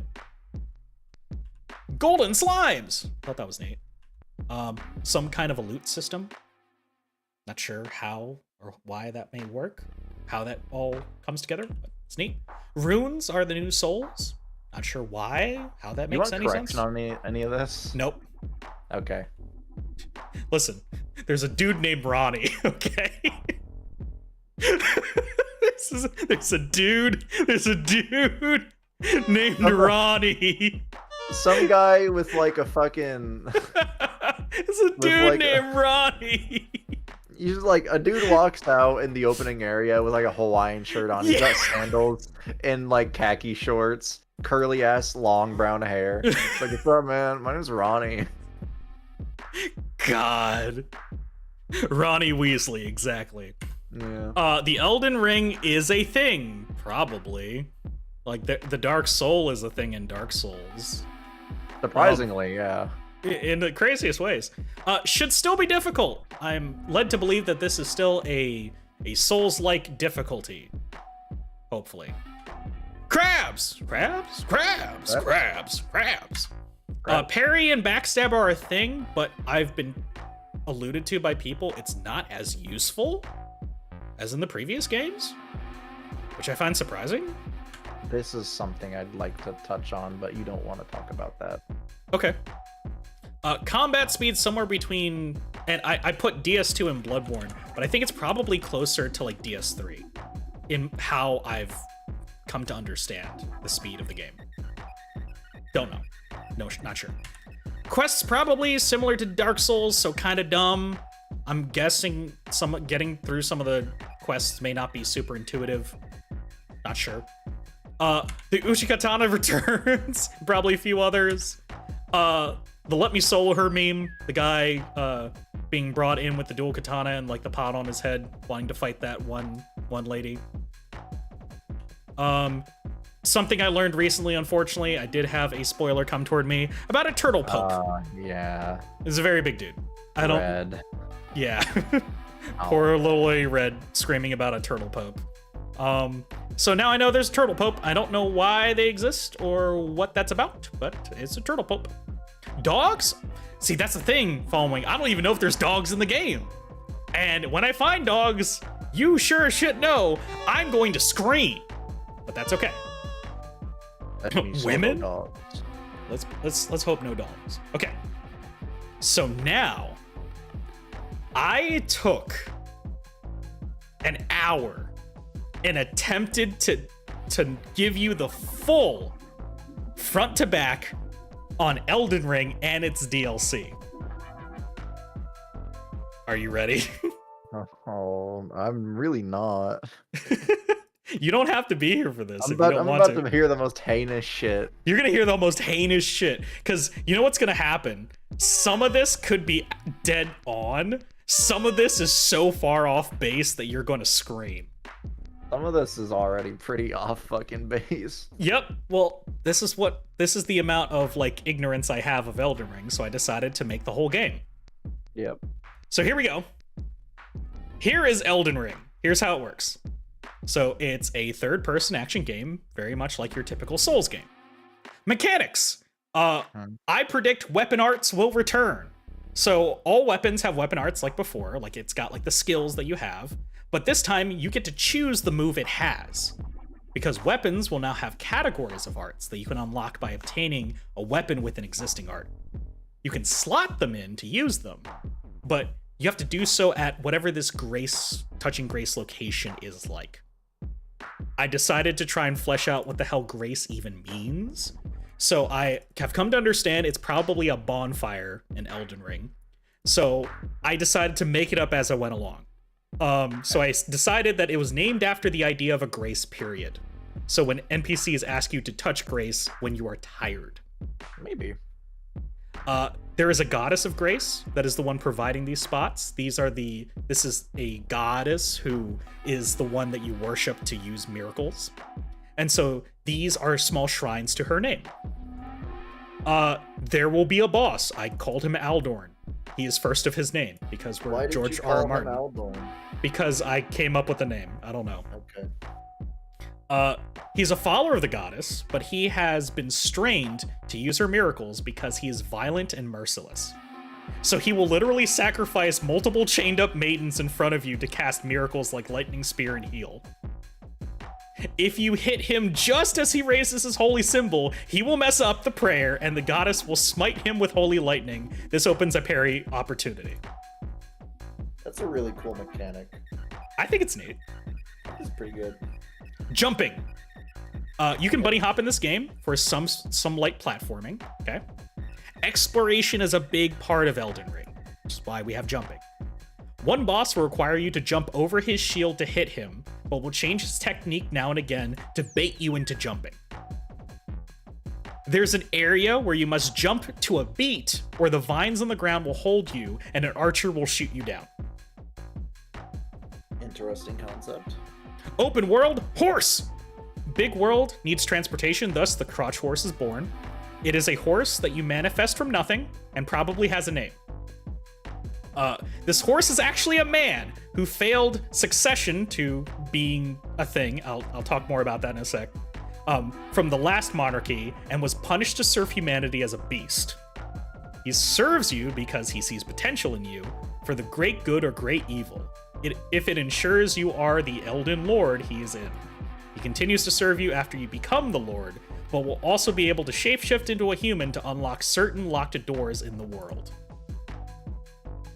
So I talked a little bit about that, but what can you do with the actual horse? Well, one boss will be a jousting boss. You will do bonus damage to him if you participate in the joust. When you win, he dismounts the horse, and it's a normal boss fight. You would think, right? You would think, right? Yeah. Let's go through the main story, right?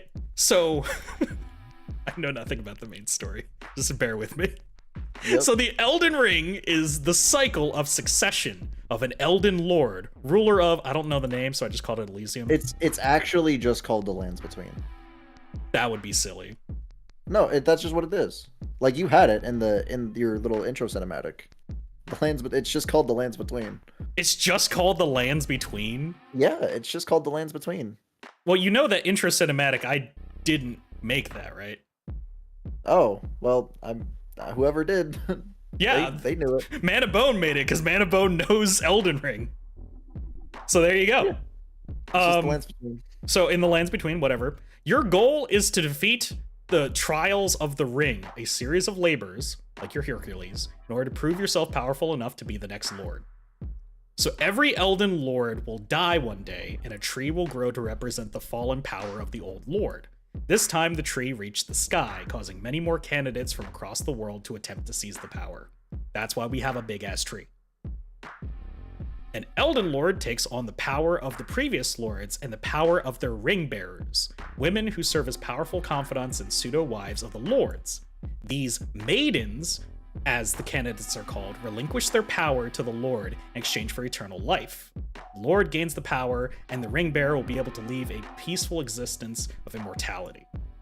Being maidenless is a sort of jab at someone, an aspiring lord who cannot even earn the favor of a maiden, not even because of the benefits she would receive too. Bad personality and all are inferred. You must choose at least one maiden as your ring bearer, but you can have multiple. Doing their quests help unlock more power they can give to you. They become your new firekeepers of sorts for the sake of this game. So I'd like to assume that this is an important mechanic, but I don't know. You fight challenge after challenge and finally become the Elden Lord, but this is only the midpoint of the game. Turns out the Elden Lord is not not only rules the land, but the reality you live in. The following fights are not only to keep your rule, but to dispatch any titans, gods, demigods hoping to dethrone you and take your entire world. The final boss is known as the Root, the first ever Elden Lord, and the roots of the Elden Tree that sprouts to call upon the next succession. He will kidnap the maiden that you have the most relationship with, and stab her repeatedly in a brambled confinement to coat his blade in maiden blood. This is probably something George R.R. Martin would probably add because he's quirky like that. You defeat him and reduce the power of the Elden Lord into a single flame that you bury deep in the dirt where the roots took place. Deep lore fans will believe it's one of two things. One, this ensures the cycle continues even after you passing, or two, this is actually the origin of the first flame in Dark Souls, because people like thinking things like that. Okay, can I say one thing? Yeah. There is a portion of the aspects of game design that you are hanging on to really tightly that are not as important as you think they are. I'm sure. I'm like 100% sure. Because this is me like just theory crafting with like strands of things people really care about and love talking about in this game. The things I couldn't escape. Yeah. If there are Elden Ring players in the chat, you guys should know what I'm talking about. I already see Yakuni saying huh, so maybe not. We'll talk about it more at a later date. So, the DLC, alright? I thought it was originally called Kingdoms of Merchants. Don't ask me why. I don't know where I got that name from. It's clearly not. So I said whatever the official name is actually wrong. So this is entirely based on this name now. So you're just gonna have to roll with this. Okay. So the merchants are people who have taken the runes of this game to create power runes. These runes allow one to automatically level up regardless of current level, but will also give the debuff the burden of power. Yaboy Ayakuni is pretending to work for 5 months. Oh, thank you, Yakuni. Thank you for resubscribing for 5 months. Thank you for being a truly soulless coworker. And bugged out. Oh no. Oh no. When we die, there's a chance that the burden of power will consume one of your maidens. It will always start with the one with the lowest disposition of you. When you defeat a merchant, your lost maidens return to you, but they will never speak to you again. You can still access their power and such, but they will never speak to you or look at you ever again.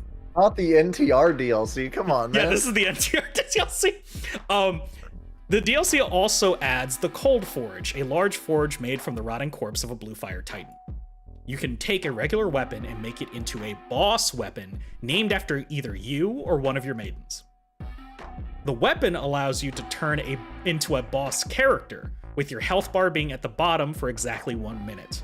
Once the time is up, you're out of breath, and you must wait for your endurance and health to recover, like the Jailer debuff in Dark Souls 3, where it like reduces your health to like nothing. Yep. Every enemy that you defeat with the weapon adds to your weapon's buff while in boss mode. If invaded, only the owner of the world can activate their boss weapon. So you can have an invader pop in with turning into a boss. When you go into boss mode, your name above the health bar is the Elden Lord. Okay. The bosses are the merchants who sell the ability to make a lofty dream of a buyer into reality. And their kingdom is full of broken people, like hollows, who have had their dreams realized, but they don't feel satisfied by it. The merchants have used this weakness to enslave them. And the final boss is the First Maiden. She was the Root's chosen ring bearer and has been taking the dreams and aspirations of those who failed to reach succession to empower herself as the Lord took her power. She has a few forms that she rotates out of, emulating the power of possible maidens in the game. And defeating her leads to a cutscene where you place her remains in the heart of the flame that you buried, the One of Roots. People believe this ensures that the maidens retain their power upon succession. Deep lore speculates that she is the origin of the Dark Soul itself, as it is contained within the First Flame. And that is probably Elden Ring. Probably. I mean, I have no idea, but best I can say, that's what sounds like the game. All I'm saying is that if that's not the game, I mean, you've got some pretty good ideas for game design. Thank you. Like that. I mean, that's pretty solid stuff. Interesting boss fight ideas. That's it just took me an hour today. I just woke up and I'm like, I gotta write something for stream. I got it. Is saying you're correct a spoiler? Asking for a friend. Yeah, don't confirm or deny anything that I've written so far, because I literally have an entire thing of things I think are true. Because honestly, if for like some random reason consumables aren't even part of the game, can you imagine my shock when I finally play Elden Ring and that's not true? Man, could you imagine? That'd be crazy. That would be crazy. That'd be wild. Wouldn't it be really weird if there weren't consumables? In Elden Don't Ring? you gaslight me like that. There better be consumables in the game. Swear to Lord. Hey, Jimin. So there we go. That's There is one thing on your list that makes a whole lot of sense, but for some reason is not true. really. Yeah. So I'm okay if it's part of my speculation, if you're just like, this is just not a thing. But it should be a thing. I will grant you this one boon, Ears. Tell me what it is. Yep. It's not your speculation, it's what you think you know about the game. Okay. Go for it. Are you sure? You have the right of way for this one thing. Arcane is not intelligence. Intelligence is its own stat, and arcane is also another stat. Wait, what? Yeah. I'm okay with this spoiler. Holy shit. So there's an arcane and an intelligence? Yeah. Do you want to know what arcane does? As long as it's not something that I wouldn't know. Like, You wouldn't know it. like what I mean is, like, if it's a concept I don't already know from a Souls game.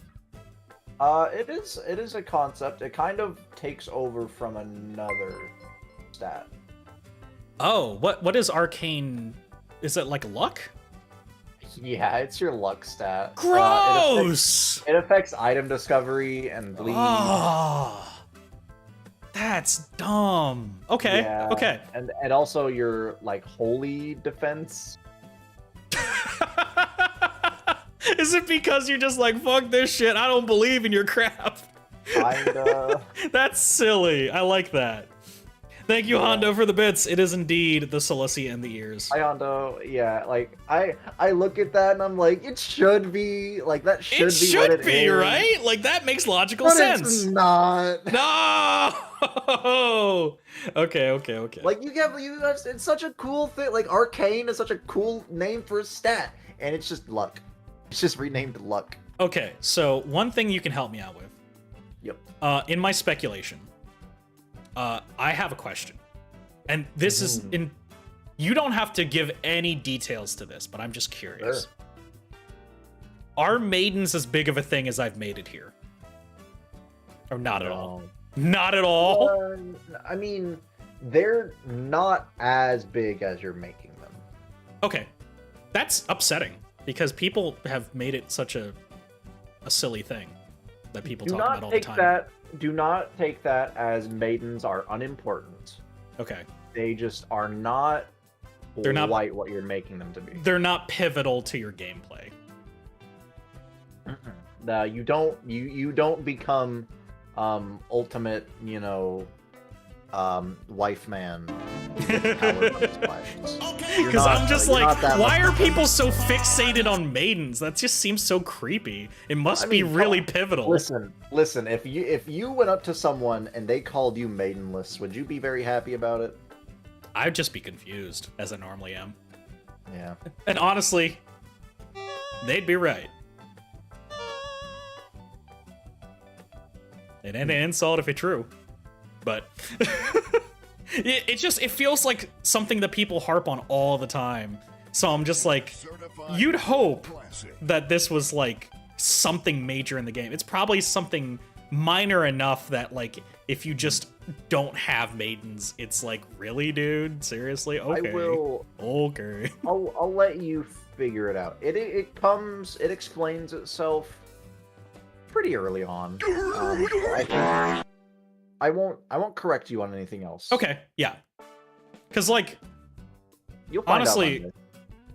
yeah, we'll find out Monday. Again, for folks who are not aware, Elden Ring, the very first episode of me doing it live on stream, is going to be Monday. It'll be on the schedule, so you can go ahead and check that out. Be a fun time. But yeah, this is me going through all that is Elden Ring and the tier list for Dark Souls 3 bosses. How funny would it be if you got the Moonlight Greatsword from a guy named Ronnie? Killer Hug. That would be the best thing ever. I would shit bricks. It's be like, hey there, Husk. Why don't you take a Moonlight Greatsword? And I'd be like, bro! That would be amazing. That'd be pretty fucking funny. You just get like a guy straight out of Miami, and he's like, "Hey, man, here you go. Oh, so You want an ape with that?" So if this isn't like a huge spoiler for things, I'm just kind of curious because I'm right on the idea that runes are the equivalent of souls in this game, right? Sure. Okay. Do they have a mechanism like in Dark Souls to defeat a boss and transpose what you receive into a weapon? Is that a mechanic in this game or no? I believe so. Okay. Saying you yeah, believe so makes it sound like you just don't like doing that. I only say that because there is one weapon I used in particular Okay. that I'm 99% certain I got from that. Oh, okay. Okay. Yep. That's good to hear. Yeah. Yeah. Nice. Double checking, doesn't look like we got folks popping in for today, which is cool. But as a reminder, we now have an Elden Ring memes section of the Discord. Please ensure that you follow the rules when going in there. And we'll have our moderators go ahead and vet it for me, and I will give the hoo hoo ha ha if it is something that I can see. I go through the game. I will leave a mark on whichever ones you can look at your progression in the game. Yes, that's what I'm hoping for. Okay. If there is one that they want Soulless to see, just give me a tag. I will vet it over, and if I can't quite tell, I'll do some cross-referencing and all that shit. But we're here, folks. We're finally here. It is the Elden Ring. Yippee! Yippee! Is there any other thoughts or questions that the chat has about the previous Souls games, the road, or anything in between that folks want to ask me before we start closing out stream? Because I'm sure there's probably folks who are curious on like the origins of how the road started, why I did the road the way I did, if I'm going back to Demon Souls, my thoughts on the different games, things like that. You're welcome to ask, because this is quite literally a year's worth of effort that I've put into this. And it's not a small task. Not at all. Nope, this is How many it, times boys. have I died in each game? That's a good question. I feel like I've died the most in probably Dark Souls 2. I feel like I've died the most in 2. Sekiro, I've died a lot. Like a whole hell of a lot, but I only feel like it was certain bosses. Sekiro You died a lot more if you don't consider the dying twice. Yes, that is actually true. So Sekiro may, if you count the dying twice, Sekiro may be number 1. Yeah. Big task for this being is something Lich. this is something you asked at the beginning of stream, but how many times do you guys think Soulless is going to die in Elden Ring? That is I true. am wagering over 2,000. Over 2,000.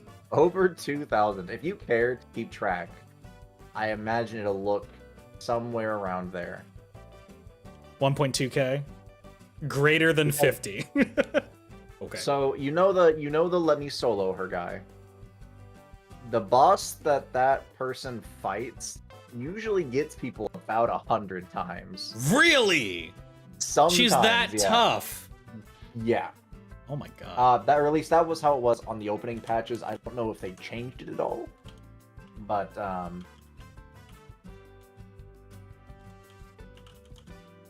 All right. let's see. So, Yeah, I'm, so you I'm- go to Reddit. A lot of people say it takes them over 100 attempts. Some people say over 300, but this person says 182 over 2 weeks. total number of deaths in Elden Ring, start to finish. You may only get one post to say your number. Your number will not be counted if you edit your post. Yippee! Winner gets a prize. Prize smile. Let me go ahead and pin that. So I've added a new section to the Discord. Ooh. So how you make this work is you go into the Discord and you put down your total number of how many deaths you think it's going to be from me start to finish on Elden Ring. Assume that I may be going out of my way to do extra stuff. Assume I'm going to do something stupid or experiment. Mine kind of depends on how much of the content you do. I truly don't know. Could be a lot of it. It could be almost none of it. I'm not sure. But just put down your number, and You guys are such fucks. Hold on, look at the death count, chat. Fuck you guys. 2000, 1984, 2001. You guys are a bunch of shitters. But it's like how many jelly beans are there in a jar? Exactly, So McCoy. That's what I was saying. Like you don't really know. You're just gonna give a guess, and if you are dead on the money, I will give you an extra prize. But if I exceed your number and I haven't reached the next person's number higher up, I will round down and you'll be the winner. All right, well, it's got to be 2,000 for me. Yeah, it's Thanks, gotta Floppy. it's Fuck. gotta be 2,000. Don't worry. If it's not right on the money, it's okay. I'll ensure I don't die one more time, Ears. But also understand that I could be dying for literally any reason. Pure incompetence, being invaded, falling off a cliff, trying something silly. I'll bet you a sub that you're gonna die to the first boss. Oh, you don't even need to bet Yeah. that. That's almost guaranteed at this point. The first enemy. I can't wait for people to be like, I just don't understand how Husk ended up getting 45,000 deaths. I don't know, man. He's single-handedly on his way to double the overall death count Yep. of the entire game. I'm the leading cause of the death counts in Elden Ring. It's like, for every death you have, Husk has died 5 times. Oh, man. But yeah, you can go ahead and put your wagers in. Ears, if you want to choose a different wager, you can. A different guess. It's up to you. Because if Swampy's going to be a little shitter, that's okay. I understand. I don't know. 500. I'm pretty confident in the 2,000, but I might switch it to 1,500. Okay. Fair enough. Yeah, we'll go 1,500. Okay.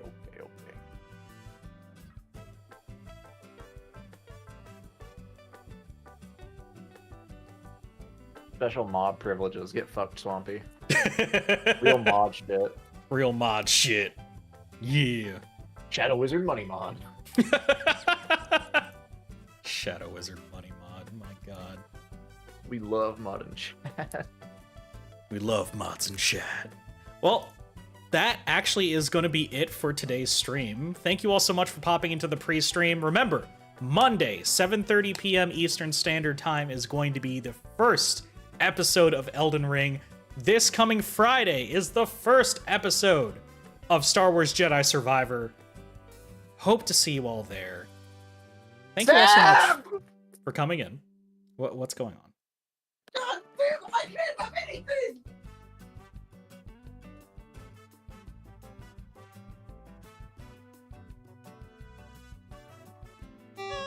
Thank you all so much for popping by. 1501!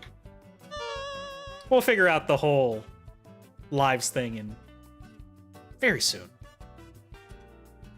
But yeah. I'll see you all on Monday.